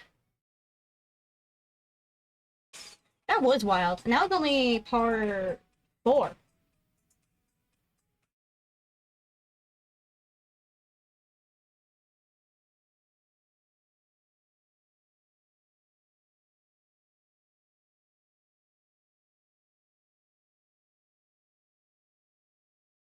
Okay, I'll be right back.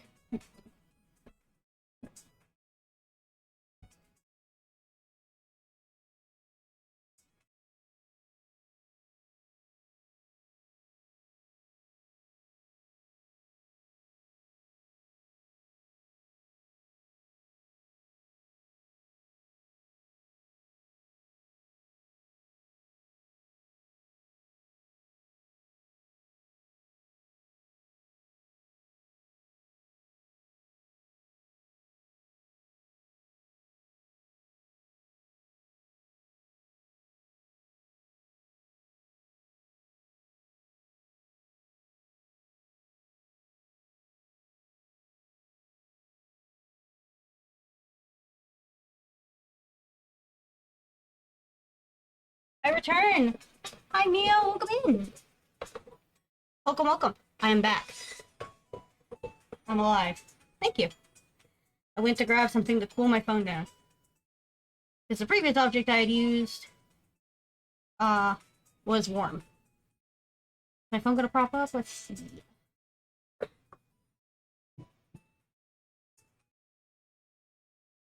There we go. Cool. I am back. Also, thank you for the 5,000 star, Mia. Appreciate it. Alright, where were we? That was the wrong side. Whoops.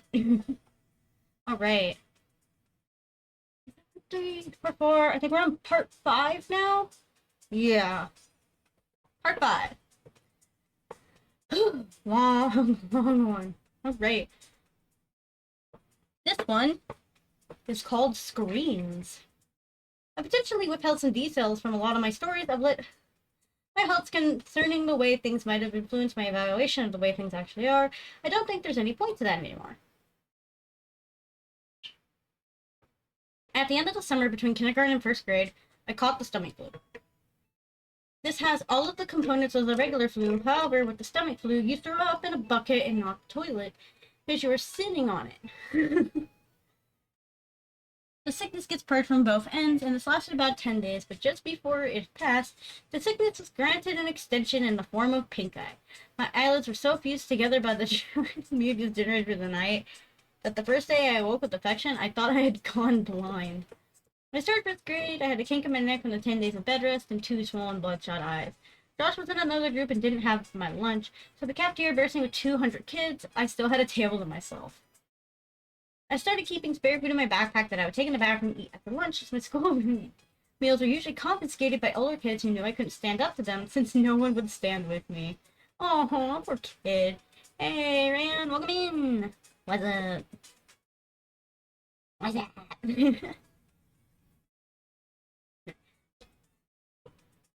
Where did it? There it is. This dynamic persisted even after my condition cleared up, since no one wants to be friends with the kid who gets bullied, unless they have some of that aggression directed towards themselves. The only reason this stopped was due to the actions of a kid named Alex. You're sick! Why are you sick? How dare you? Kidding. Get better soon.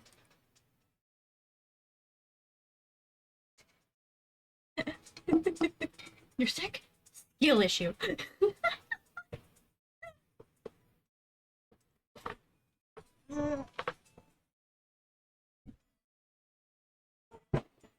Oh shit. That was close. What is firework? That was literally right next to us. That was, yeah. I think that was the neighbors, actually. My neighbors are launching fireworks into the sky now. Yeah! Alex was in 3rd grade, was bigger than most of the other kids in any grade. Around the 3rd week of school, he started sitting with me at lunch, and this put an immediate end to the shortage of my food supply. He was nice enough, but he seemed kind of slow. We never really talked at length, except for when I finally decided to ask why he had been sitting with me. Yeah, the flu, what? Oh my god, they're shooting up the big one! I'm actually gonna go to the window real quick. Take some Tylenol. I don't know. Oh.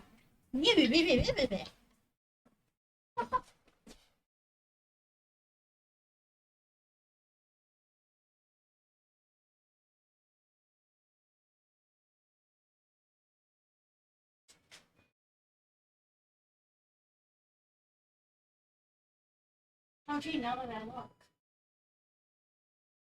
Now that I'm looking. What? Now that I'm looking, there's no fireworks. Yeah.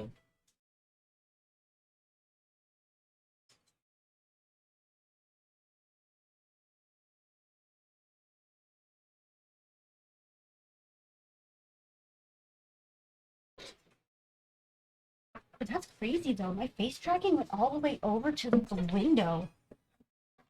Dang, Arian's tracking is crazy. What the?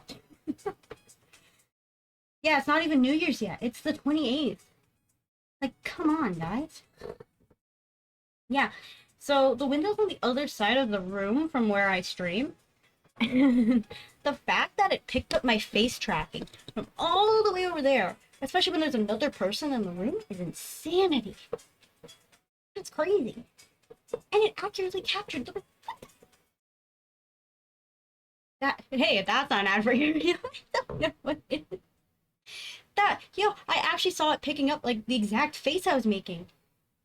Is it Hanako? Do be careful when people do that, there's crazy stuff. Yeah, and it's the ones that are launching, like the... Yeah, see, there are some bugs. It's floating! Yeah. Well, yeah, it's not gonna be perfect, but I mean... I actually believe you can start lighting about a week before. Yeah. Yeah, yeah, the shooting in the air ones, which are super illegal here. Like, crazy illegal here.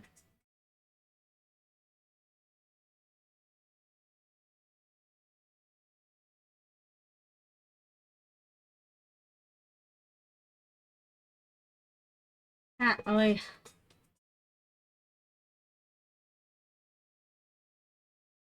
SMH. Yeah, they're like, wait, what's the let's see.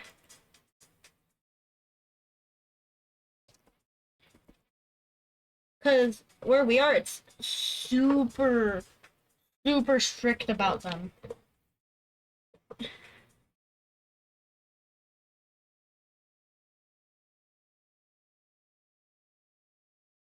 Yeah, like even on New Year's. Yeah, I'm recording. It picked it up. It was like, I am recording. I know. I'm only around someone. Hi, YouTube. Look, Mom, I'm on TV. Yeah, there's only like 2 to 3 hour windows. We're allowed to have fireworks here.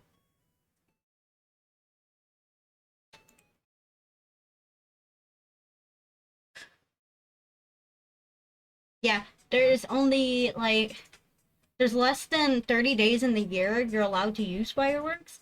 You have to have, I think, 2 licenses, and you can only shoot them for 3 hours within those time frames.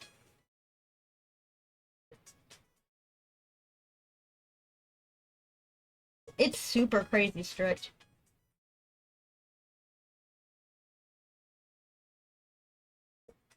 And I think it goes up to the minimum fine is $1,000 too. And it's a misdemeanor on your record.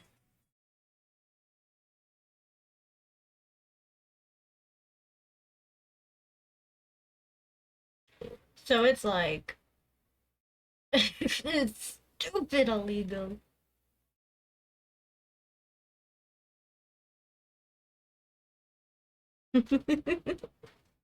Alright. Where was I at the story? We're at Alex. That asked why he had been sitting with me. He had a crush on Josh's sister, Veronica. Veronica was in 4th grade and was probably the prettiest girl in the school. Even as a 6-year-old who fully endorsed the notion that girls were disgusting, I still knew how pretty Veronica was. And that survey that finally does appear shooting up the pirates, we don't have any of that? Yeah. They never do. There's actually, like, people who have underground firework rings here. like black markets for fireworks because of how strict the laws are. It's crazy. My dad had a buddy who's like a supplier of them, because in other states around mine, they sell and like are very much less strict about it. But the reason it's so strict here is because it's dry enough that like a single little tiny ember can spark a huge fire. It's bad. And so they would port these fireworks over the border of each state, right? And the guy got caught. My dad's friend's supplier got caught with $10,000 worth of illegal fireworks. And I think he's still in jail. So, yeah. No, not my dad. My dad's friend's friend who got caught with $10,000 of illegal fireworks. Yeah. Not my dad. A friend of a friend of a friend. Mm-hmm. Allegedly. That's what I heard. Allegedly, that is what I heard happened. So... It's my uncle, except he never got caught. Yeah. Also, man, this kid's right. Girls are disgusting. I'm kidding, I'm kidding, I'm kidding. When she was in 3rd grade, Josh told me 2 boys had actually gotten into a physical fight, which erupted out of an argument concerning the significance of messages she had written in their yearbooks. Thank you for the lol. Thank you, thank you. Damn, after fighting over a yearbook. That's crazy. One of the boys eventually hit the other in the forehead with the corner of the yearbook, and it would require stitches to close. Well, not one of those 2 boys. Alex wanted her to like him, and confessed that he knew Josh and I were best friends. I gathered that he had hoped I would convey his ostensibly philanthropic deed to Veronica, and that she would presumably be so moved by his selflessness that she'd take an interest in him. If I told her, he would continue to sit with me for as long as I needed him to. Hey, I want to date your best friend's sister. I'll protect you from the bullies so you can get me hooked up. That's great, actually. We are reading Penpal. This is part 5. About a kid with a freaky ass stalker. I think it's an old lady. It might be the old lady. It's probably the old lady. Old women are weird. Because this was during the time Josh mostly stayed at my house building the raft and navigating the tributary with me, I didn't have a chance to bring it up to Veronica simply because I didn't see her. I told Josh about it and he made fun of Alex, but said he would tell his sister since I wanted him to. I doubted that he would.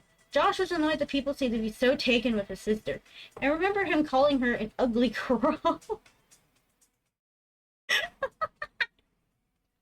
Ah. I never said anything to Josh, but I remember wanting to say even then that she was pretty and would one day be beautiful. I was right. When I was 15, I was seeing a movie at my place and my friends, and I had to come to call the Dirt Theater.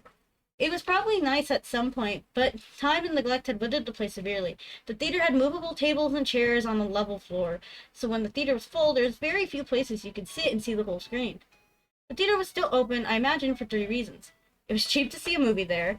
They showed the different cult movie twice a month at midnight. And they sold beer to underage kids during the midnight showing. Oh, hell yeah. I went for the first 2. And then the night they were showing Scanners by David Cronenberg for $1. My friends and I were sitting in the very back. I wanted to sit closer to the front for a better view, but Ryan had driven us, so I relented. A couple of minutes before the movie started, a group of girls walked in. They're all pretty attractive, but whatever beauty they might have was eclipsed by the girl in dirty blonde hair. You know, I'd only caught a glimpse of her profile. She turned to move her seat. I caught a full view of her face, which gave me the feeling of butterflies in my stomach. It was Veronica. Veronica, open the door. Oh man, Veronica, open the door. Hello, Matt. Welcome in. Welcome, welcome. We're reading Creepypasta. Creepypasta. I hadn't seen her in a long time. Josh and I saw progressively less of one another after he snuck out to my old house that night when we were 10. And usually when I'd visit him, she'd be out with friends. While everyone stared at the screen, I stared at Veronica, only looking away when the feeling I was being a creep overcame me. But having quickly subsided, my eyes would return to her. I am. Are you having a good day? It really was beautiful. There was only one exit, and they didn't want to be trapped waiting for the crowd to clear. I lingered in hopes of catching Veronica's attention, and she and her friends walked back. I took a chance. Hey, Veronica. She turned towards me and looked a little startled. Yeah? I got out of my seat and stepped to the light coming through the open door. It's me, Josh's old friend from way back. How have you been? Oh my god, hey, it's been so long. She motioned into her friends that she'd be out in a second. Yeah, a few years at least. Not since the last time I stayed over with Josh. How is he anyway? Oh, that's right. Remember all you guys' games. You still play Ninja Turtles with your friends? She laughed a little and oh man, not a kid anymore. Me and my friends play X-Men now. I was hoping she laughed. She did. Bro, this seems like awkward flirting more than anything. She called him cute. She goes, haha, you're cute. You come to these movies every time? I was still reeling from what she said. Did she really think I was cute? Did she mean I was too funny? Did she think I'm attractive? Then really she asked me a question in my mind. Being asked her what it was. Yeah, I said much too loudly. Yeah, I tried to, and it was with you. It's like an awkward teenager interaction, my god.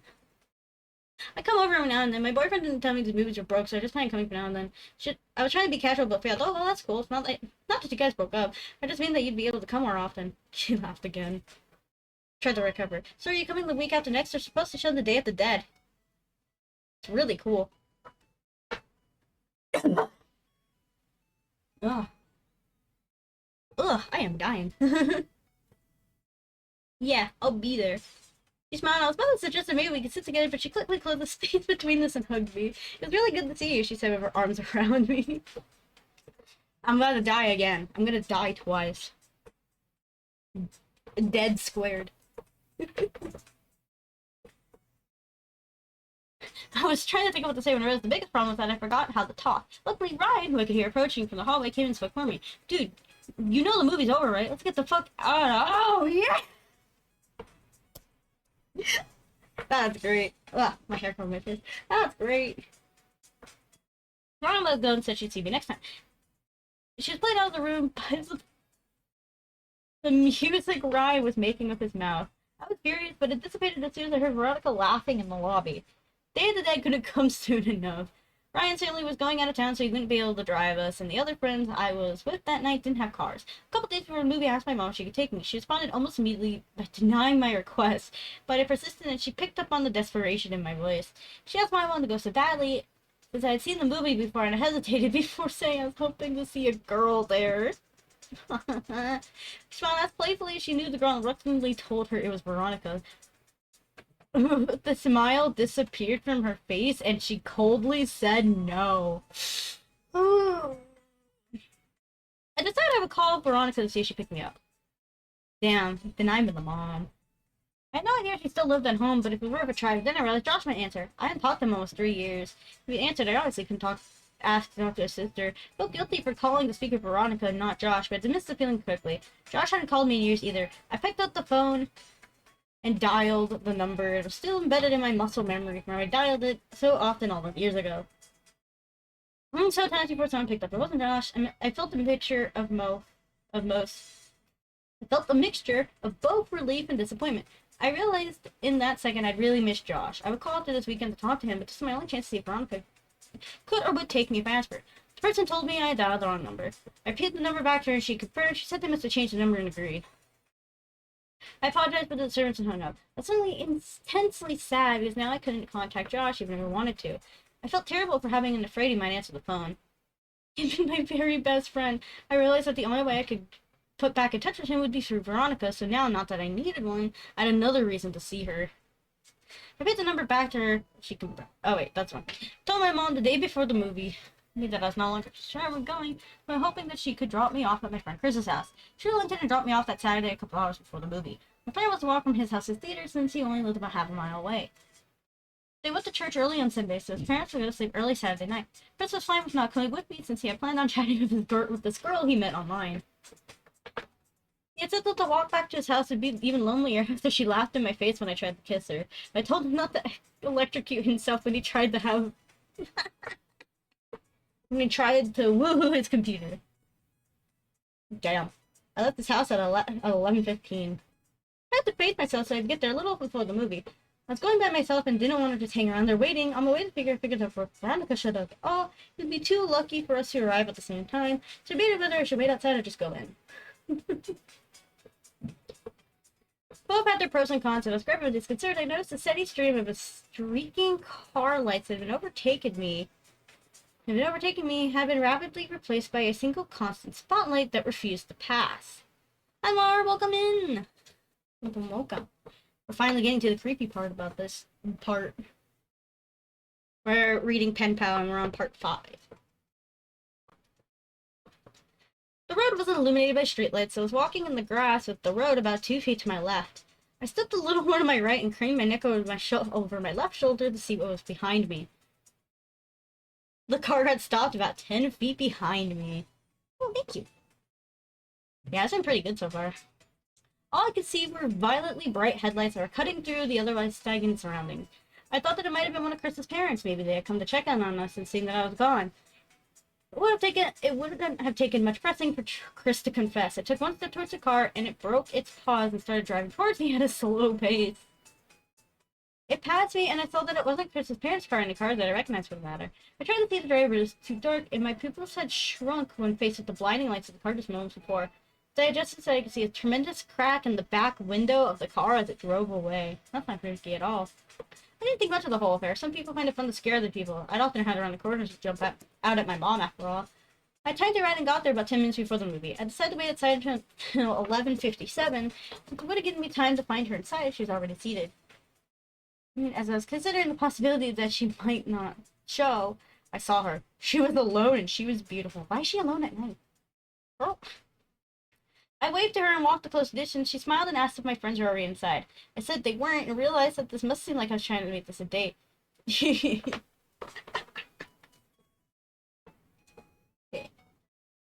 She didn't seem bothered by that, nor was she bothered when I handed her the ticket I had already bought. She looked at me quizzically and said, "Don't worry, I'm rich," and she laughed and we went inside.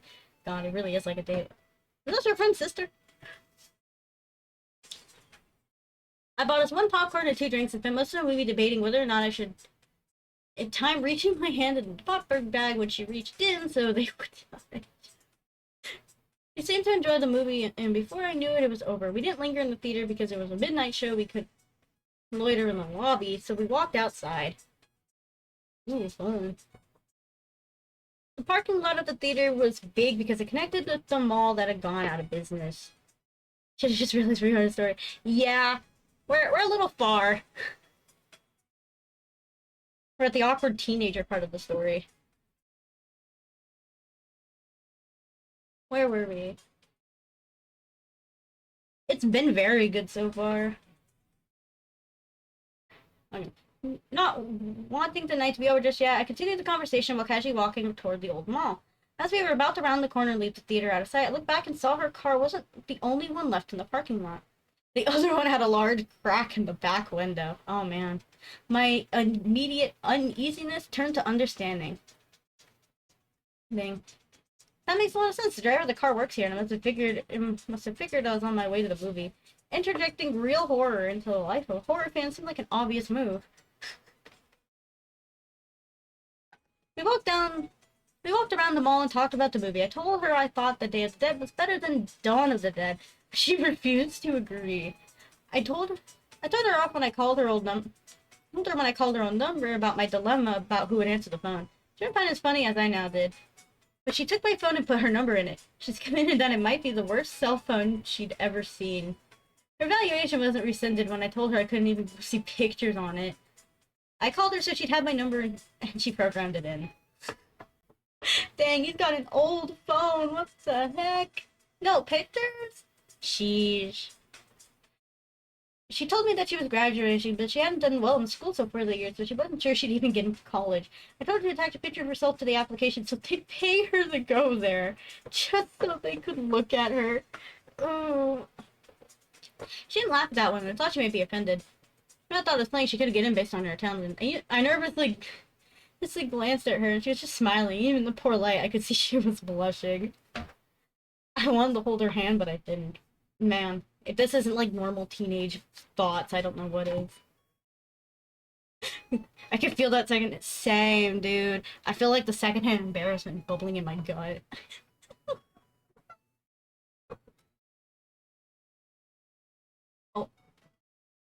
Oh, my eyes went somewhere else. I just got spoiled. Ooh, baby. As we walked down the final side of the mall back towards the theater, I asked her about Josh, and she told me she didn't want to talk about it. I asked her if he was at least doing alright, and she said, I don't know. Figured that Josh just must have taken a wrong turn somewhere and started getting into trouble. I felt bad. I felt guilty. Yeah, I also similar thoughts can happen. I also used to have thoughts like that. I think we all had maybe one thought like that at some point in our lives. As we approached the parking lot, I noticed the car with the cracked back window was gone, and her car was now the only one in the parking lot. She asked me if I needed a ride, and even though I really didn't, I said that I'd appreciate it. I had drunk my whole soda during the movie, and all the walking was putting pressure on my bladder. I knew that I could wait until I was back at Christmas, but I decided I was going to try and kiss her when she dropped me off. But I didn't want this biological nagging to rush me out of the car. This would be my first kiss. I could think of no ruse to conceal what I needed to do. The theater had been long closed, so I only had one option. I told her that I was going to go behind the theater bits and that I'd be back in 2 shakes, but I always thought that I thought it was hilarious, and she seemed to laugh more how funny I found it than about how funny it clearly was. On the way towards the theater, I stopped and turned to her. I asked if Josh ever told her about a kid named Alex who'd done something nice for me. She paused to think a moment and said that he had. She inquired as why I asked, but I said it was nothing. Josh really was a good friend. I feel like Josh is dead. When I went behind the theater, I realized that there was a chain link fence extending off and running parallel to the walls of the building.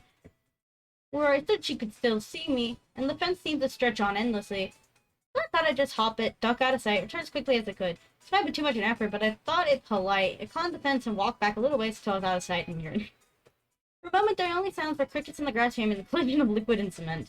These sounds were overpowered by a noise I could still hear when it is quiet, but there's no other noise to distract my ears. In the distance, I heard a faint screeching, which quickly subsided, only to be replaced with a cascade of thundering vibrations. I realized quickly what it was. It was the car. The growling sound of the engine got louder, and then I thought, no, not louder, closer. No, man. Since I realized this, I started back towards the fence. Before I could get very far, I heard a brief, truncated scream.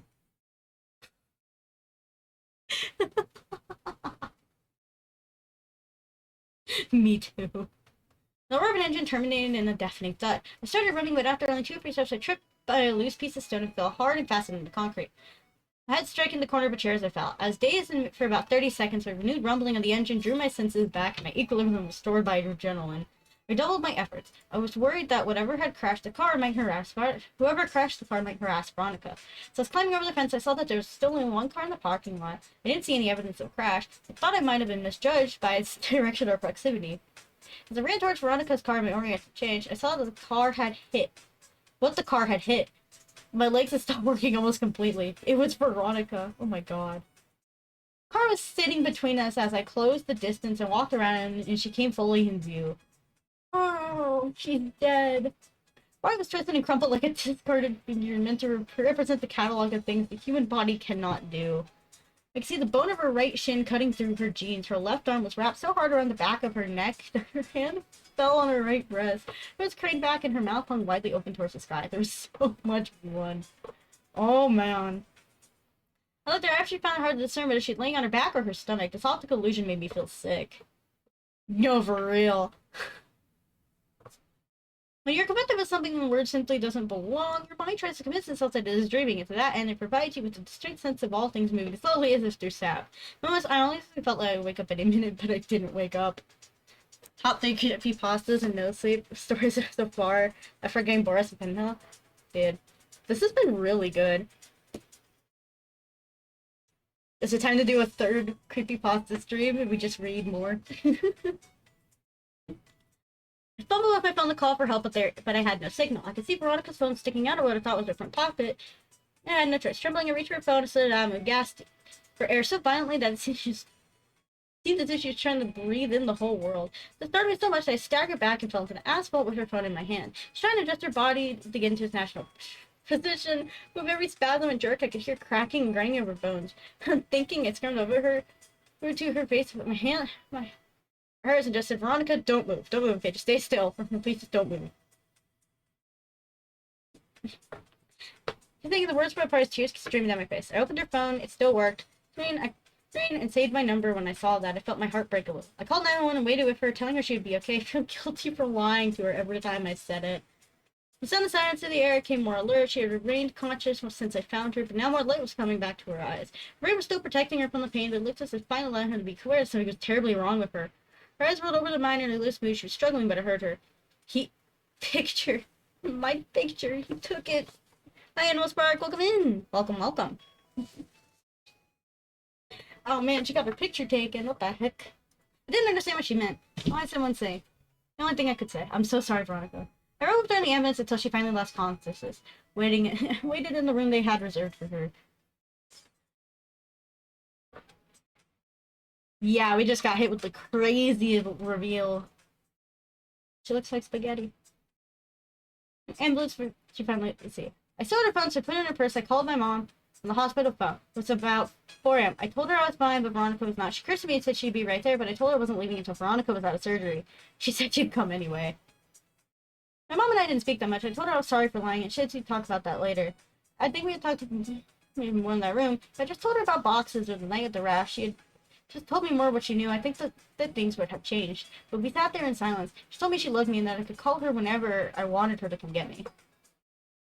As my mom was leaving, Veronica's parents were in. Her dad and mom exchanged a few words that appeared to be quite serious, while Veronica's mother had talked to the person at the desk.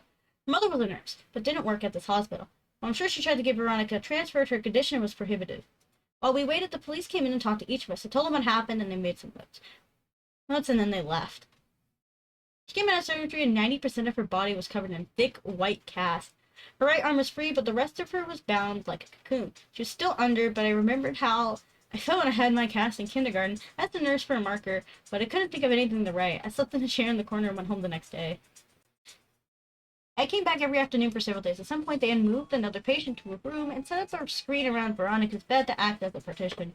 She didn't seem to be feeling any better, but she made more movements of lucidity. Even during these periods, we wouldn't really talk. Her jaw had been broken by the car, so the doctors had wired it shut.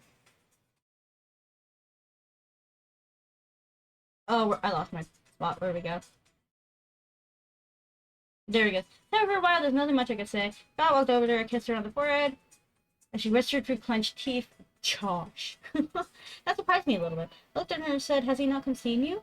Come to see you? No. I found myself really irritated. Descriptions gave me chills. It's so messed up. Yeah, no, for real. It's so good. I found myself really irritated. Even if Josh was getting in trouble, he should still come see his sister, I thought. I felt expressed this when she said no. Josh, he ran away. I should have told you. I felt my blood in my eyes. What? When did this happen? When he was 13. Oh, did he leave a note or something? On his pillow. Wait. She started crying and I followed her, but now I think we were crying for different reasons, even if I didn't realize it.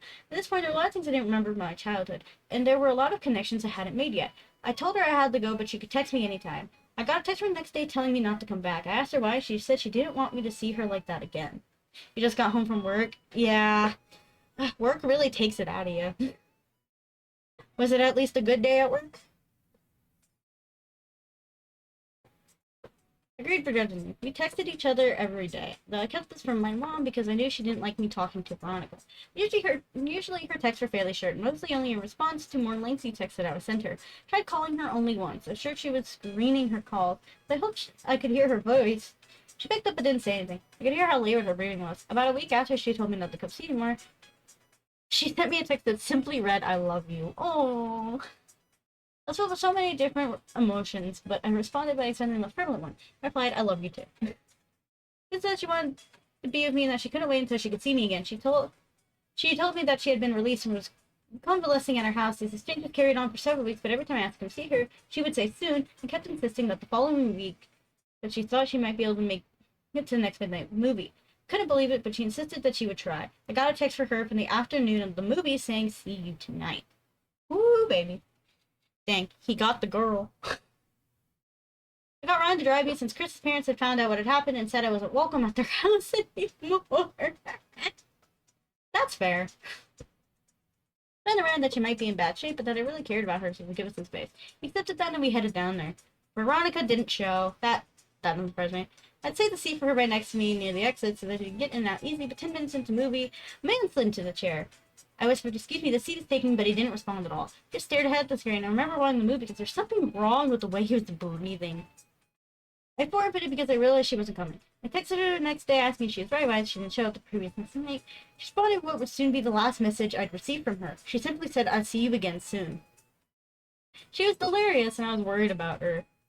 I sent several replies reminding her about the movie and saying that it was no big deal, but she just stopped replying. I got increasingly upset over the next several days. I couldn't reach her at home because I didn't know that number, and I wasn't even sure where they lived. My mood became increasingly depressed, and my mother had been really nice and late asked me if I was okay. I told her I hadn't heard from Veronica in days and felt all the warmth leave her disposition. What do you mean? She supposed to meet me at the movies yesterday.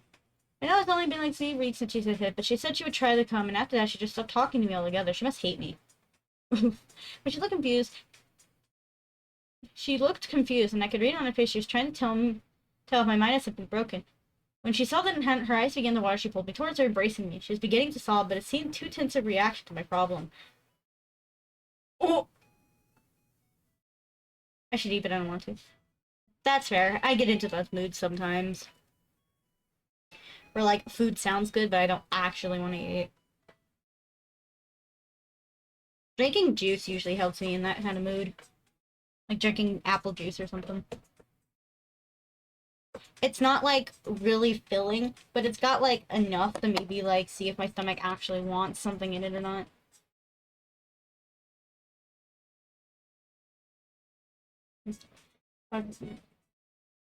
Thank you for 6,000 stars. That's a lot of stars. Unironically. Hold it towards me, brace me, wherever we... I've actually never had a pen pal. I've never had one.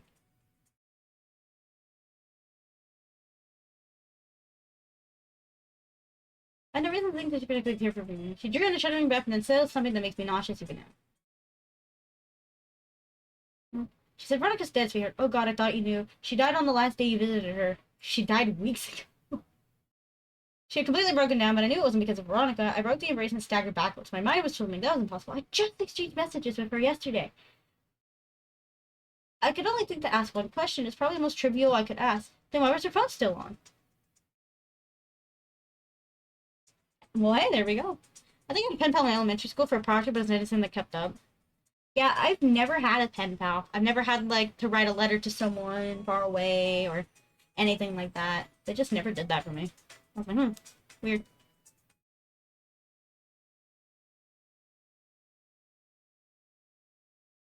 Exploded. Why did she take so long to shut up her goddamn phone? Don't curse at your mom. I had to write something in 4th grade at school. Interesting. Now come to find out that her parents thought that her phone had been lost in the accident, despite the fact that I had put it in her purse the night she was brought to the hospital. But to check their belongings, the phone was not among them. They intended to contact the phone company at the end of the billing cycle to deactivate the line, to see the call informing them of a massive impending charge for hundreds of pictures that had been sent from her phone. Pictures. Pictures that were all sent to my phone. Pictures that I had never gotten because my phone couldn't receive them. They had learned that they were all sent the night she died. They deactivated the phone immediately. I tried not to think about the contents of those pictures, but I remember wondering for some reason whether I would have been in any of them. My mouth went dry and I felt the painful sting of despair as I saw the last message I received from her phone. "See you again soon." Dun dun dun. You were in like 7th grade. I remember meeting my pen pals in person. I had 2. Oh, fancy. Yeah, I never did pen pals. That seems like such a cool concept.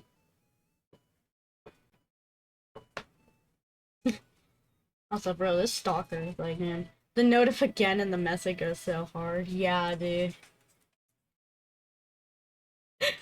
Imagine stalking someone for this long. It's like, what, 15 now? What the hell? I think we're on the last part. There's only 6 parts, right?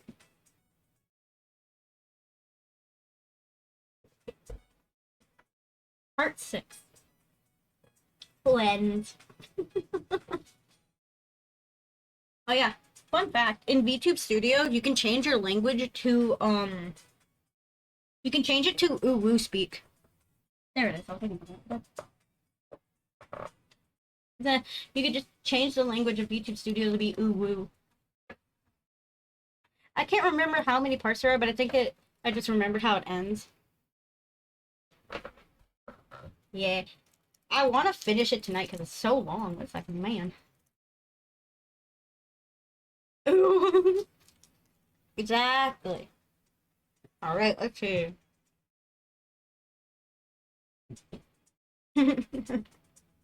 Lay down, get comfy, get your popcorn, get your snacks.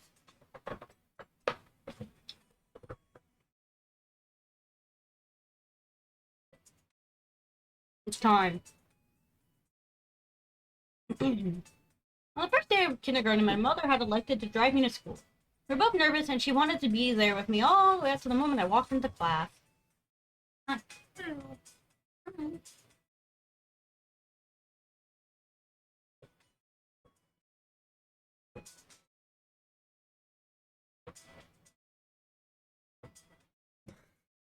Sorry, I was communicating telepathically to someone.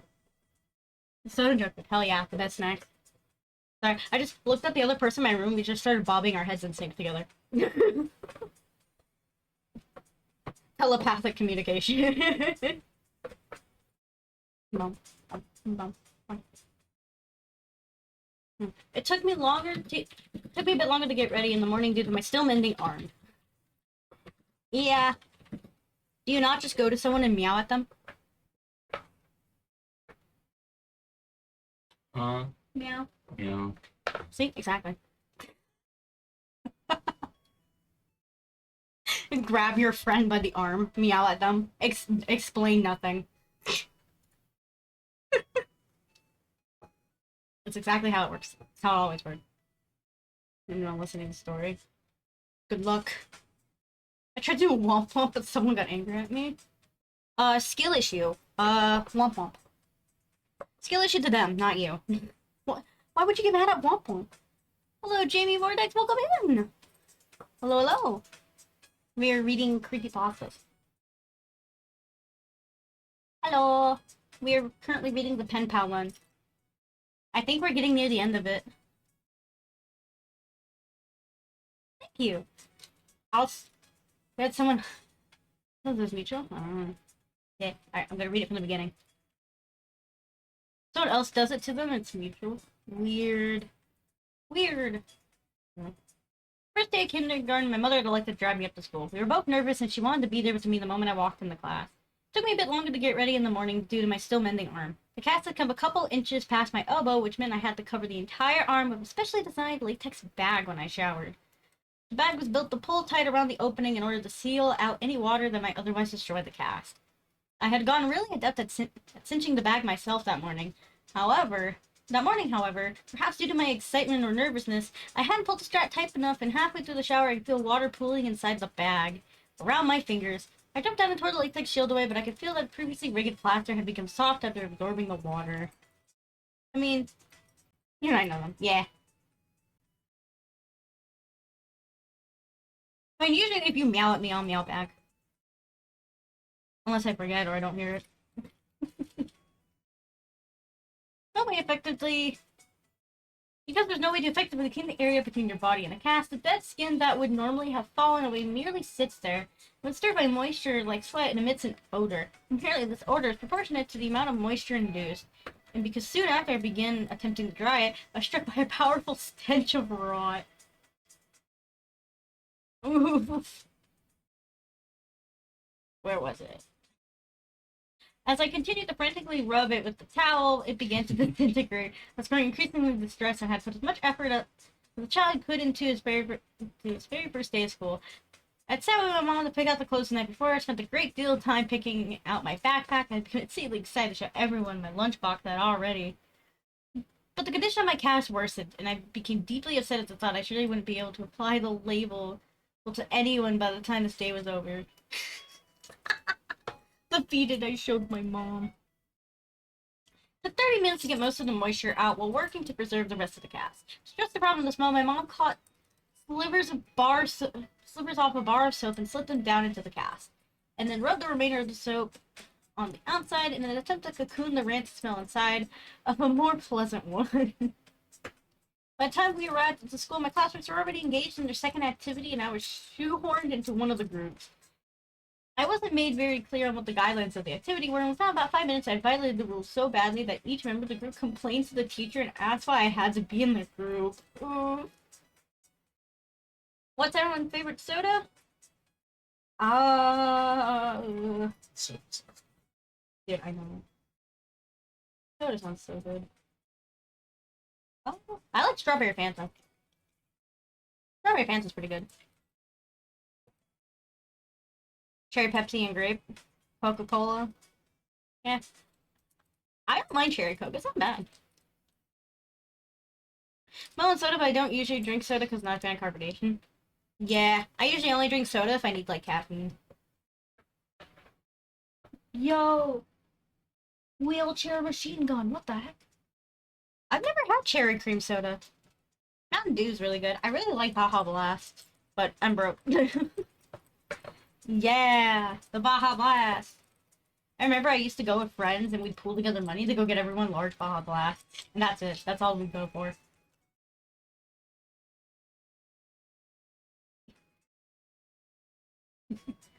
Baja Blast. I brought a marker to school in hopes I could collect the signatures or drawings of my Catholics and my mother's, and I suddenly felt very foolish for having even put the marker in my pocket that morning. Since I sold them in stores all year now. Yeah, I saw that. I'm broke. Kindergartners had the lunchroom to themselves at my elementary school, but some of the tables were off limits, so I didn't have to sit alone. I was subconsciously picking at the fragments in my cast when the kid sat across from me. I like your lunchbox, he said. He always making fun of me, and I grew really angry in my mind. The lunchbox was the last good thing about my day. I didn't look up from my arm. All I felt was burning in my ears and tears was holding back because I looked up to tell the kid he had to leave me alone, but before I could get the words out, I saw something that made me pause. He had the exact same lunchbox. I laughed. I like your lunchbox too. Wife! It's my wife. Hello, wife. Well, good morning. Good morning.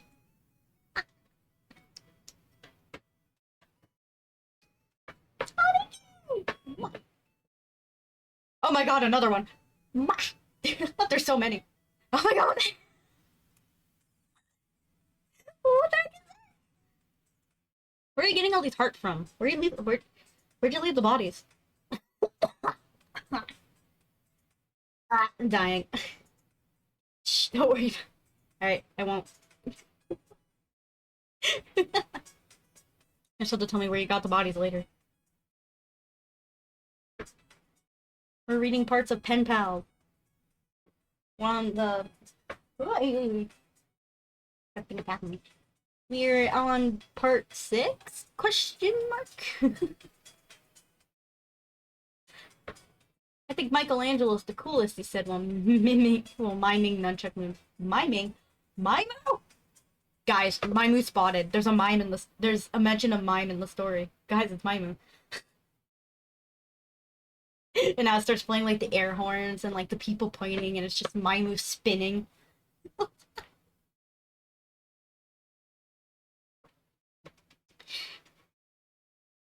And just also hang on.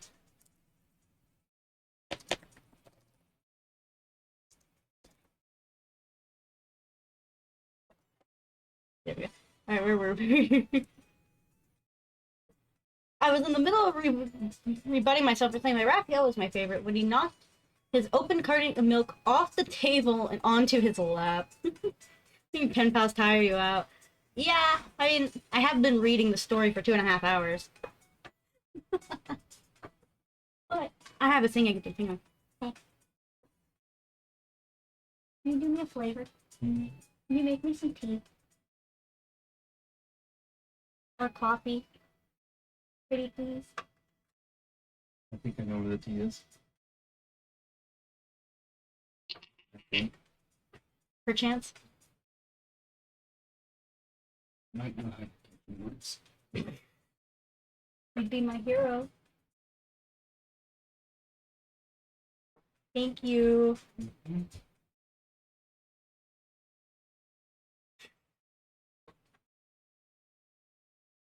Alright, my minion is off. Kidding. I've sent my minion.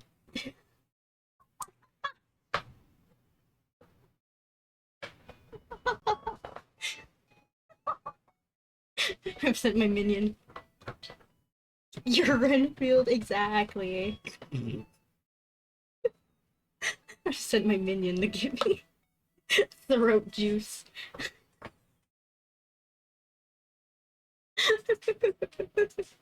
Let's go. That was really funny.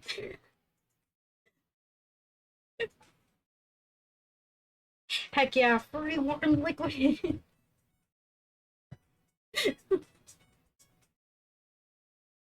Alright, we're I don't know which type of seeds for tea I want to use. black Black is for what? tea.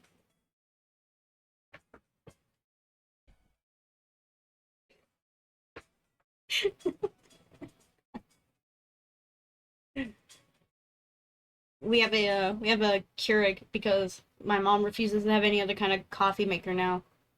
Silly human tech. And we have separate colored of the like make your own keg cups for like tea and for coffee because our tea is decaf. Like losers. Where was I? Oh yeah, where the idiot random child dumped milk in his lap. What a loser. I tried very hard to stifle my laughter since I didn't know him at all, but the struggling look on my face must have struck him as funny because he started laughing first. Suddenly I didn't feel so bad about my cast, and thought that this person would hardly notice now anyway. Just then, I thought to try my luck. Hey, do you want to sign my cast? I pulled out the marker and he asked me how I broke him. I told him I fell at the tallest tree in my neighborhood. He seemed impressed. I watched him laboriously draw his name, and when he was done, I asked him what it said. He told me it said Josh. Oh. It's how he made his friend. His friend that's now, I guess, dead. Josh and I had lunch together every day. Whenever we could, we partnered up for projects. I helped him with his handwriting, and he took the blame for when I wrote fart. Fart on the wall in permanent marker. Hey, yo! Let's go! Congrats! Wow! Oh my god, I'm low. What the heck? Let's go! Bow, bow, bow, bow, bow. It throws confetti. Woo! Yeah! Let's go!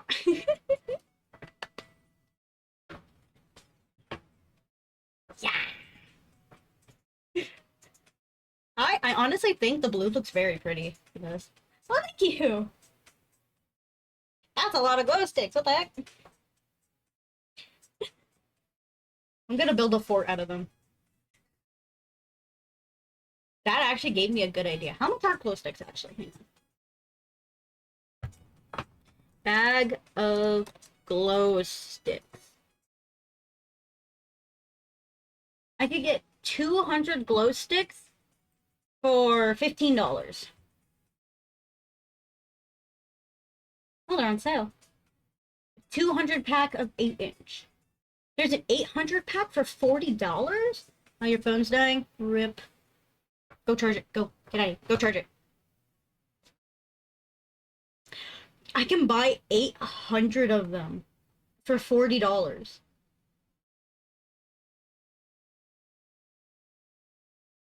What if, for a stream, I buy this, right? And then every time someone gives me a glow stick, I begin to build something out of glow sticks. I'll just build creatures out of glow sticks. For glow sticks. Genius! That's so cheap. I wasn't expect. I'm gonna add this to my wish list. Hang on. Where's the wish list button? Actually, no, I'm just gonna send this to someone.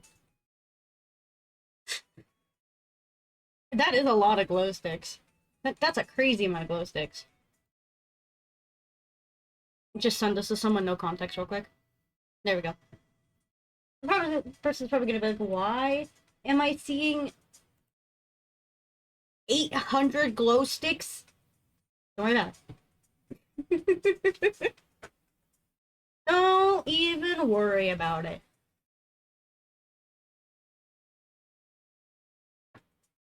You get. I think I knew even then that Josh was my only real friend.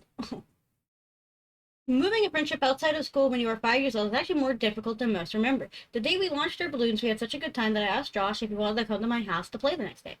He said he didn't, that he'd bring some of his toys. I said that we could go exploring and maybe swim in the lake. When I got home, I asked my mom, and she said it would be fine. My enthusiasm was boundless until I realized I had no real way of contacting Josh to tell him. I spent the whole weekend worrying that a friendship would be dissolved by Monday. When I saw him after the weekend, I was relieved to find that he had run into the same obstacle and thought it was funny. Later that week, we both remembered to write down our phone numbers at home and then exchange them at school. My mom spoke with Josh's dad.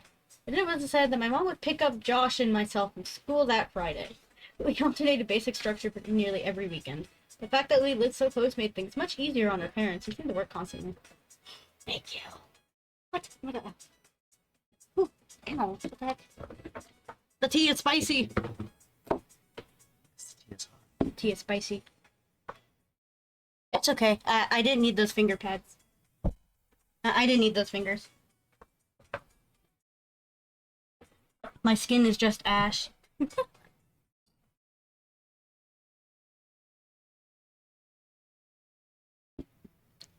Fletch. Liquid. I have the silly liquid.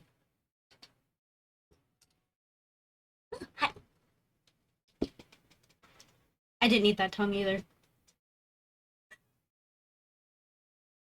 When my mom and I moved across the city at the end of first grade, I was sure that our friendship had seen its last day. We drove from the house I lived my whole life, and I felt the sadness I knew wasn't just about a house. I was saying goodbye to my friend forever. But Josh and I, to my surprise and delight, stayed close. Despite the fact that we spent the majority of our time apart, ow. Excuse me. And only saw each other on weekends, we remained remarkably similar as we grew. I'm okay. My throat just hurts a little. But it's from other stuff. I was doing some stuff earlier, and it hurt my throat a little. But we continue. Where was it? There it is. Our personalities coalesced, our sense of humor complemented each other's, and we would often find that we started liking new things independently. We even sounded enough alike that when I stayed with Josh, he would sometimes call my mom pretending to be me. His success rate was impressive. My mom would sometimes joke that the only way she could tell us apart sometimes was by her hair. He had straight, dirty blonde hair like his sister, but I had curly, dark brown hair like my mother. One would think the thing most likely to drive two young friends apart would be what's out of their control. However, I think the callous of our gradual decision was my insistence that we sneak out to my old house to look for boxes. The next weekend, I invited Josh over to my house and keeping our tradition of alternating houses, but he said he wasn't really feeling up to it. We started seeing progressively less of one another over the next year or so. We got from once a week to once a month to once every couple months. For my 12th birthday, my mom threw a party for me. I hadn't made that many friends since we moved, so it wasn't a surprise party since my mom had no idea who to invite. I told a handful of kids I'd become acquainted with and called Josh to see if he wanted to come. Richard said he didn't think he could make it, but the day before the party he called me and said he'd be there. I was really excited because I hadn't seen him in several months. Alright, Mom, my biggest concern was that Josh and the other kids wouldn't get along. They seemed to like each other well enough. Josh was surprisingly quiet. He hadn't brought me a gift and apologized for that, but I told him it wasn't a big deal. I was just glad that he was able to make it. I tried to start civil conversations with him, but they seemed to keep reaching dead ends. I asked him what was wrong and told him that I didn't get why things had come so awkward from this, like they were never like that before. He's hanging out almost every weekend and talking on the phone every couple of days. I asked him what happened to us. He looked up from staring at his shoes and just said, "You left." Oof. Just after he said that, my mom yelled from the other end, "It's time to open presents." Forced a smile, walked into the dining room as they sang happy birthday. There were a couple wrap boxes and a lot of cards, as most of my extended family lived out of state. Most of the gifts were silly and forgettable, but I remember that Brian gave me a Mighty Max toy shaped like a snake that I kept for years afterwards. My mom was insistent that I open all the cards that had been brought to thank each person who had given one. "Hello, Arlo, welcome in." "Welcome, welcome. We are reading Penpals, and I am dying." Given one. Given one. Because several years before, on Christmas, I had torn through the wrapping. Oop, almost spilled my drink. Torn through wrapping paper and envelopes with such fervor that I destroyed any possibility of discerning who had sent which gift or what amount of money. We separated ones that sent by mail and the ones who had been brought that day, so my friends wouldn't have to sit for me opening cards from people they had never met. Most of the cards were my friends and had a couple dollars, and one of my family members contained larger bills. One envelope didn't have a name written on it. It was in the pile, so I opened it. The card had a generic floral pattern on its base and seemed to be a card that I received by someone who else was now recycling it for my birthday, because there was actually a little dingy. "Hello." I actually appreciated the idea that it was a reused card, since I'd always thought the cards were silly. I angled it so that the money wouldn't fall to the floor when I opened it, but the only thing inside was a message that had come printed to the card. "Hello, Yukio Kitsune. Welcome in. Welcome, welcome." "I'm good. How are you?" Also, the fact that this card just says "I love you" on it is for me. That's good. Looking horror, because we're reading creepypastas, that's why. It's my thumbnail. We're on the 6th part of Pen Pals right now. And the card he just received says that it loves him. It says, "I love you." Whoever gave me this card hadn't written anything on it, but they had circled a message in pencil a couple times. I chuckled and said, "Gee, thanks for the awesome card, Mom." She looked at me quizzically, then turned her attention to the card. She told me it wasn't from her and seemed amused as she showed my friends. Looking at their faces, trying to discern who played the ghost. Now the kid stepped forward to Mom and Mom said, "Don't worry, sweetheart. At least you now know that two people love you." She followed with an extremely prolonged and an excruciating kiss on my forehead that transformed the group's bewilderment into hysteria. They're laughing, so it could have been any of them. But Mike seemed to be laughing the hardest. To become the participant rather than the subject of the gag, I said to him that just because he had given me that card, he shouldn't think that I'd kiss him later. We all laughed and I looked at Josh and was finally smiling. "Hello, Ferrix, welcome in." "Welcome, welcome." If you want creepy, I would burn the monsters and walks up to you, puts you against wall, slams hand, looks at you, creepy smile. Hey.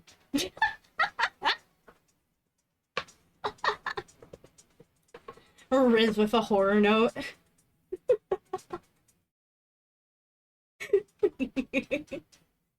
I think the gift may be the winner, but you have a couple more to open. Oh man. Mom slid another present in front of me. I still felt the tremors of suppressed chuckles in my abdomen as I tore the colorful paper away. When I saw the gift, I had no need to suppress my laughter anymore. My smile dropped as I looked at what had been given. It was a pair of walkie-talkies. Oh. Well, go on. Show me one. Now you won't resist to see what I did to the other streamer. Oh no, that poor other streamer. Hell no, but everyone seemed to prove driven to Josh. We could see he had turned a sickly shade of white. We locked eyes for a moment, and he turned and walked into the kitchen. As I watched him dial a number on the quarter phone touch the wall, my mom whispered in her ear that she knew Josh and I didn't talk as much since one of the walkie-talkies had broken, so she thought I'd like it. I stood with an intense appreciation for my mom's thoughtfulness, but this feeling was easily overpowered by the emotions resurrected by the returning memories I tried so hard to bury. When everyone else was eating cake, I asked Josh who he called me and told me he wasn't feeling well, so I called his dad to come get him. I understood that he wanted to leave, but I told him I wish we could hang out more. Extended one of the walkie-talkies to him, but he put his hands up in refusal. Aww. Hello, Mass Spectre, welcome in. Welcome, welcome. We're reading part of Pen Pals. You're welcome. Dejected, I said, "Well, thanks for coming, I guess. I hope I'll see you before my next birthday." "I'm sorry. I'll try to call you back more often. I really will," he said. The conversation stagnated and we waited by my door for his dad. Look at his face. Josh seemed genuinely remorseful that he hadn't made more of an effort. His mood seemed suddenly bolstered by an idea that I struck him. He told me that he knew what he'd get me for my birthday. It would take a while, but thought that I would really like him. I told him it wasn't a big deal, but he insisted. He seemed to be in better spirits and apologized for being such a drag at my party. He said that he was tired and he hadn't been sleeping well. I asked him why that was. Well, as he opened the door in response to his dad's honking in the driveway, he turned back towards me and waved goodbye to answer my question. I think I've been sleepwalking. No. So my plans for today? Honk honk, literally. Honestly, reading this and then laying down. I'm determined to finish Penpal today.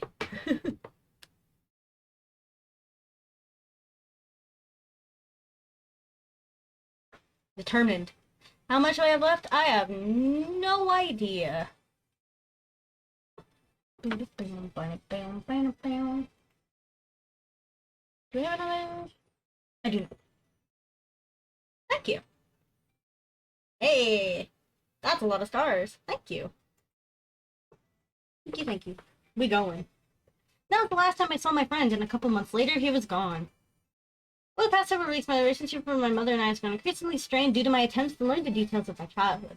It's often the case that one cannot know the breaking point of a thing until the thing fractures. And after the last conversation with mother, I imagined that we will spend the rest of our lives attempting to repair what has taken a lifetime to build. With so much energy into keeping me safe both physically and psychologically, but I think the wall is meant to insulate me from mom, also protecting her emotional stability.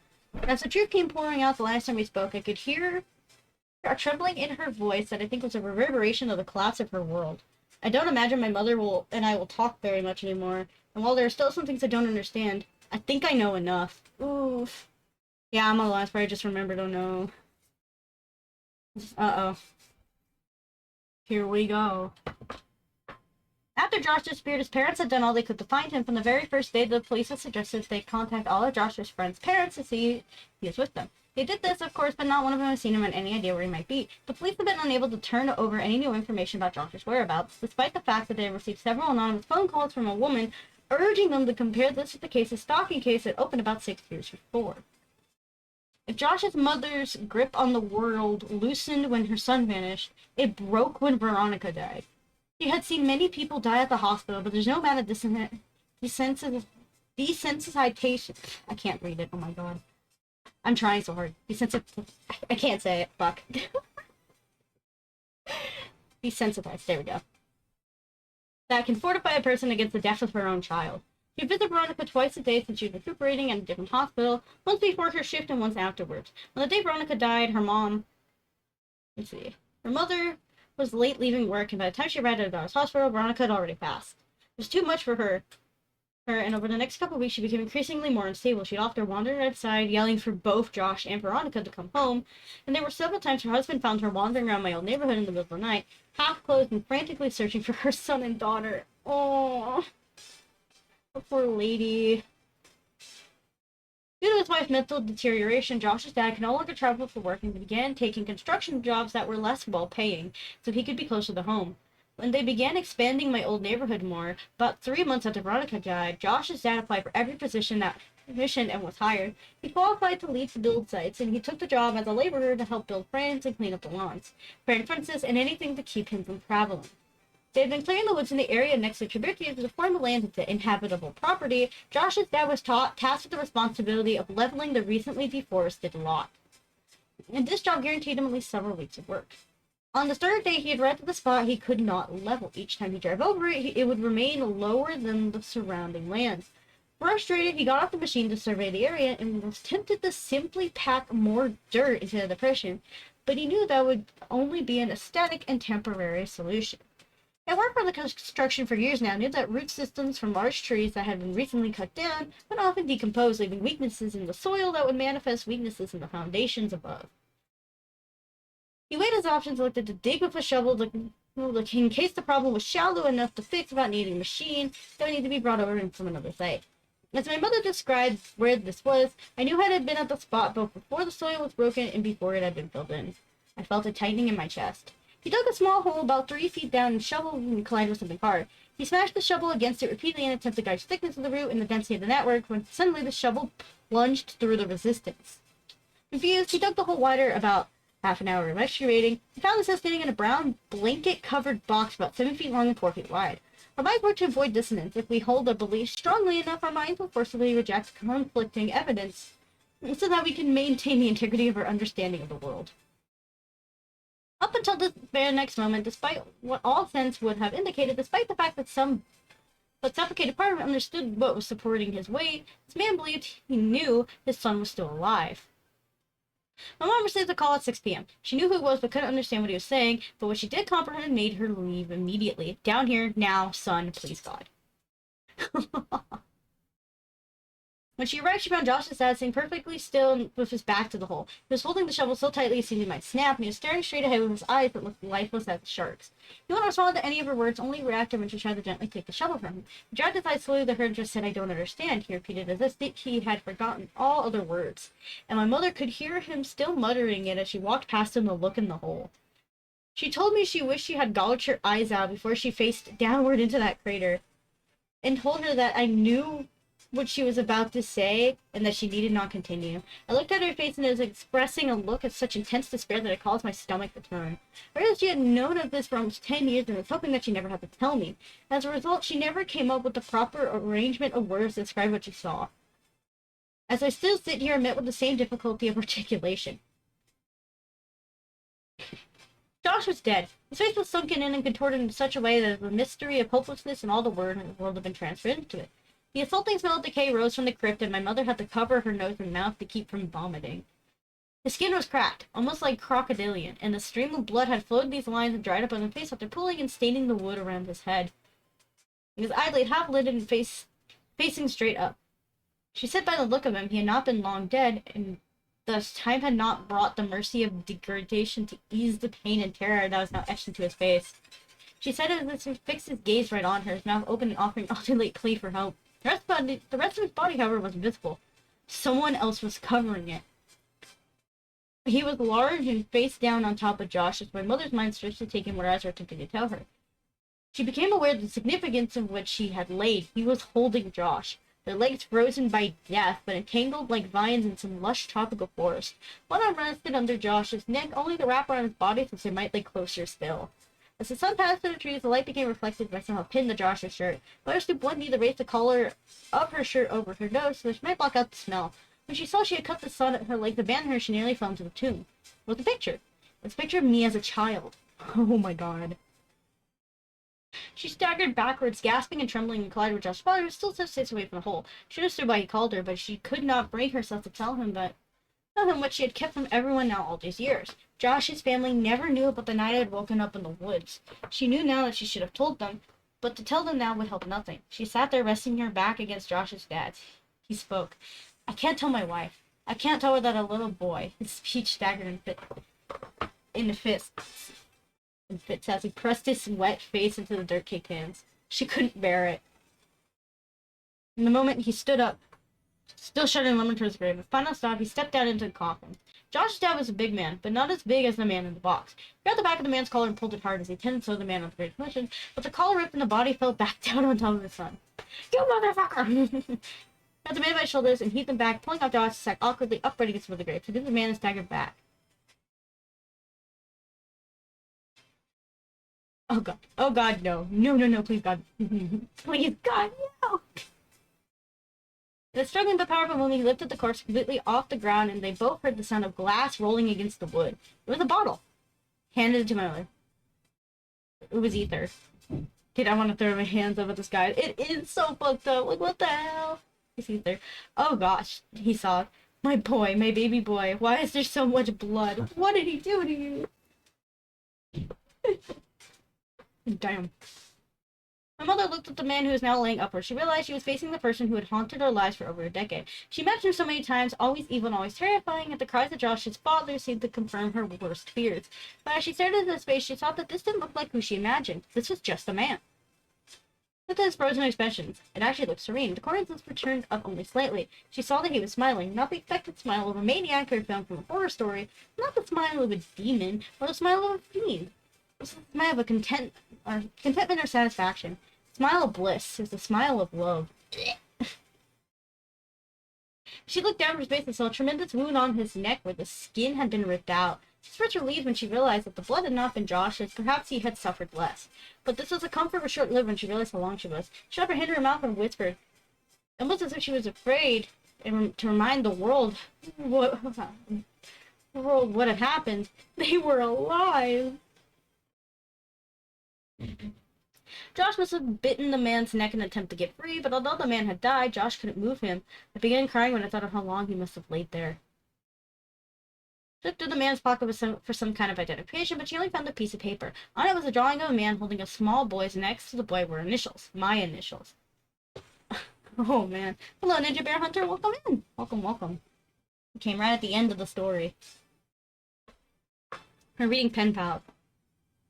A little dark. My initials. I'd like to think that she was just remembering that part of the story inaccurately, but I'll never know for sure. As Josh's father carried his son out of the grave, my mom slipped a piece of paper into her pocket. He kept muttering that his son's hair had been dyed. She saw that it had. It was now dark brown, and she noticed that he was dressed oddly. His clothes were far too small. After Josh's dad delicately laid his boy on the soft dirt, he began gently pressing his hands against his son's pants to feel his pockets. He heard a crinkle. Carefully retrieved the folded piece of paper from Josh's pocket. He looked at it, but it was vexed. Absently, he handed it to my mother, but she didn't recognize it either. I asked her what it was. She told me it was a map, and I felt my heart shatter. He was finishing the map. That must have been his idea for my birthday present. I found myself strangely hoping that it hadn't been taken while expanding it, as if that would somehow matter now.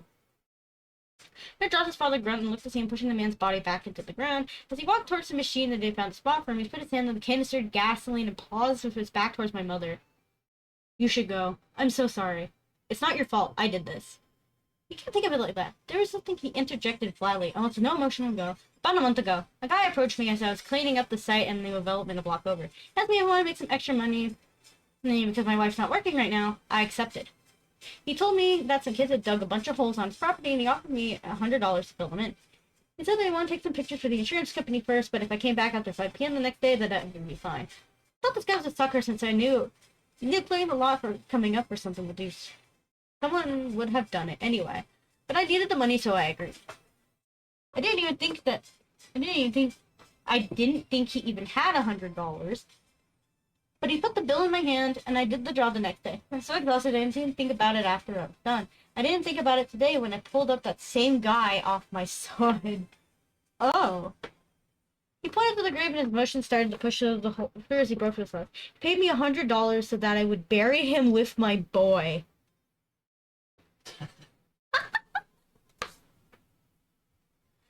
It was as if saying aloud forced him to accept what had happened. He collapsed into the ground in tears. Damn. Dude, imagine learning you got paid to basically kill your own son. And I think, isn't this all technically... This isn't a real story, is it? Because guys like said, from my memory. Yeah, no, I figured it wasn't.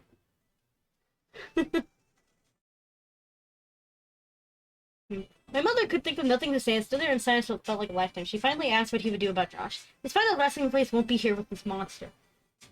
As she looked back when he reached her car, she could see that the black smoke was billowing and diffusing against the amber sky. She hoped against all hope that Josh's parents would be okay. Remember that I think it's part of the no, so she has to treat it like it's real. Ah, I see. That makes sense. I left my mom's house without saying much else. I told her that I loved her and that I would talk to her soon, but I don't know what soon means for us. I got into my car and left. I understood now why the events of my childhood stopped years ago. As an adult, I now saw that the connections were lost on a child who tends to see the world in snapshots rather than a sequence. I thought about Josh. I loved him then. I love him even still. I miss him now more that I know I'll never see him again, and I find myself wishing that I had hugged him the last time I saw him. I thought about Josh's parents. Much they had lost and how quickly that loss had come. They didn't know about my connection to any of this, but I could never look them in the eyes now. I thought about Veronica. I know I really come to know her later in my life, but for those few brief weeks I think I had really loved her. I remember now my mother. She tried so hard to protect me. It was stronger than I would ever be. I tried not to think about the man and what he had done with Josh for more than 2 years. Stolen Tongues and Left Right game have been kind of the same vibe. Ah, I see. That's actually a kind of cool vibe to go for, though, isn't it? think it adds like an extra layer to the storytelling.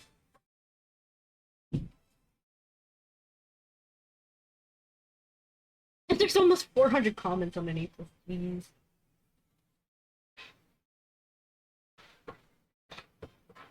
I mostly just thought about Josh. Sometimes I wish he never sat across from me that day in kindergarten. That I'd never known what it was like to have a real friend. Sometimes I like to dream that he's in a better place, but that's only a dream, and I know that. The world is a cruel place made crueler still by man. There would be no justice for my friend, no final confrontation, no vengeance, and it had been over for almost a decade for everyone but me now. I miss you, Josh. I'm sorry you chose me, but I'll always cherish my memories of you. We were explorers, we were adventurers, and we were friends.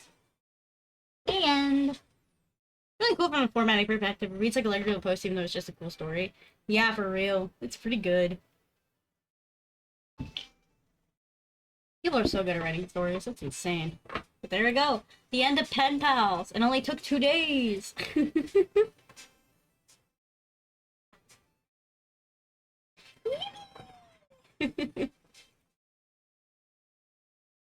Oh, man.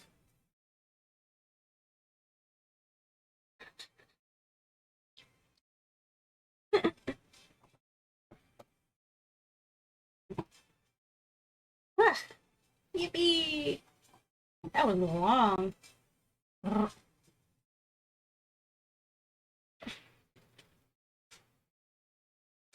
I wonder if he will ever turn this into a novel. It'd be a really good novel.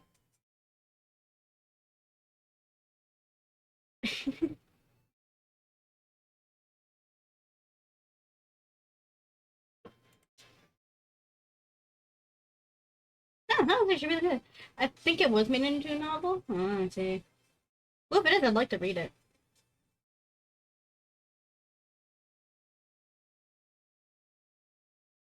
Alright.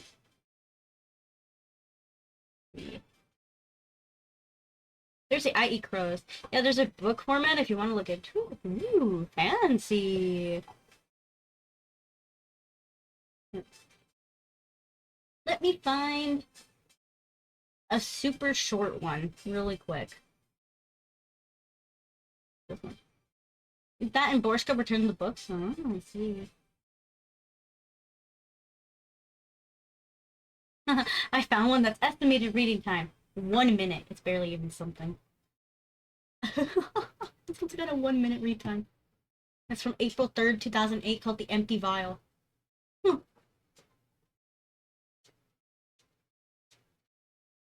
So, you come into possession of an old box. Inside are several glass vials filled with dirt, dust, and tiny bits of gravel or cement. The vials are labeled with places and dates such as Port Chicago, July 17th, 1944. Halifax, July 6th, 2017. I think, or no, it just says 17, so I think that's 1917. Hello, Winter, welcome in. Welcome, welcome. I'm trying to find a short copy pasta to finish this off with. How are you doing? How's your day?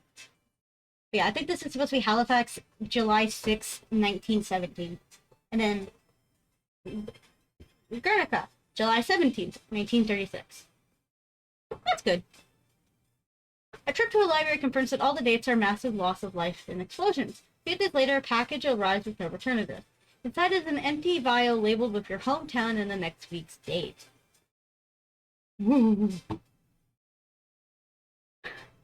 Imagine getting a box of like explosion parts. Minding your own business and someone sends you a bottle of like gravel from the explosion. Oh, thank you. More scufflings. More for the collection.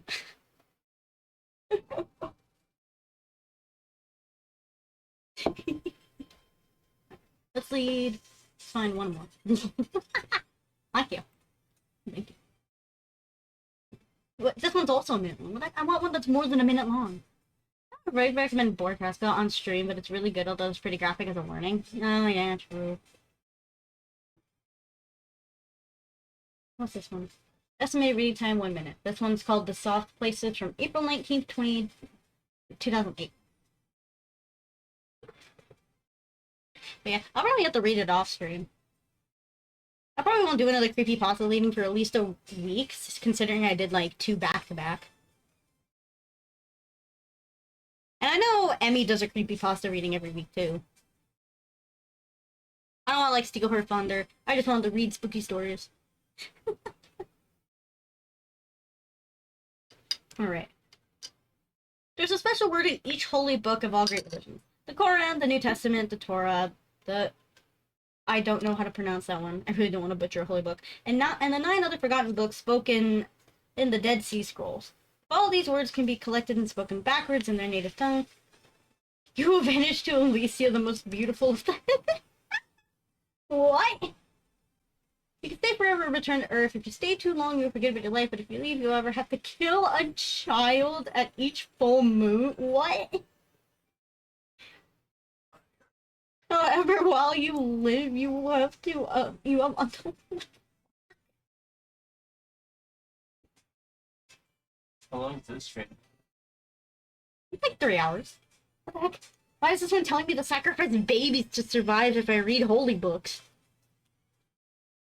Isn't that the opposite of like what we're supposed to be doing?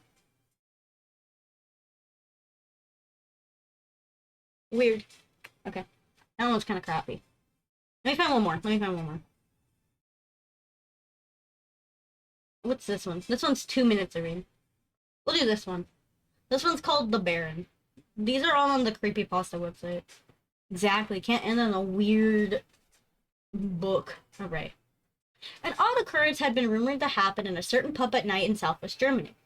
If you sit on the stool farthest from the door while one beside it is empty, and order a round for yourself and offer to buy one for the Baron, the bartender will, without question or expression, will pour 2 beers from the tap. He'll place one beside you, and the moment the other one hits the table, the room will go dark and silent, save for the sound of the footsteps as a man in uniform sits beside you. It is believed that he is indeed Captain Manfred von Richthofen, although no one is ever sure because they can barely see their own glass, much less the person's face. No one who's told this story has had the nerve to touch him or risk insult. And the figure does not say a word, but apparently if you were to ask him, "So, sir, what's the condition at the front?" he would tell you startling details about the region's future, and sometimes how they connect to the world as a whole. Those who lived long enough after the fact claim that these events took place the exact amount of years from the date they asked as the date Baron von Richthofen died in battle. Yet this cannot be confirmed because every time the figure has been asked a question after 1964, he's only replied with a cold laugh. Woo. Why is the first comment, I'm gonna dress up like him to get free beer?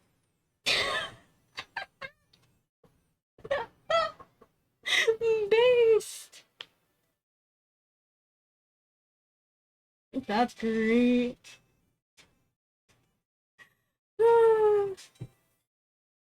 That was pretty funny.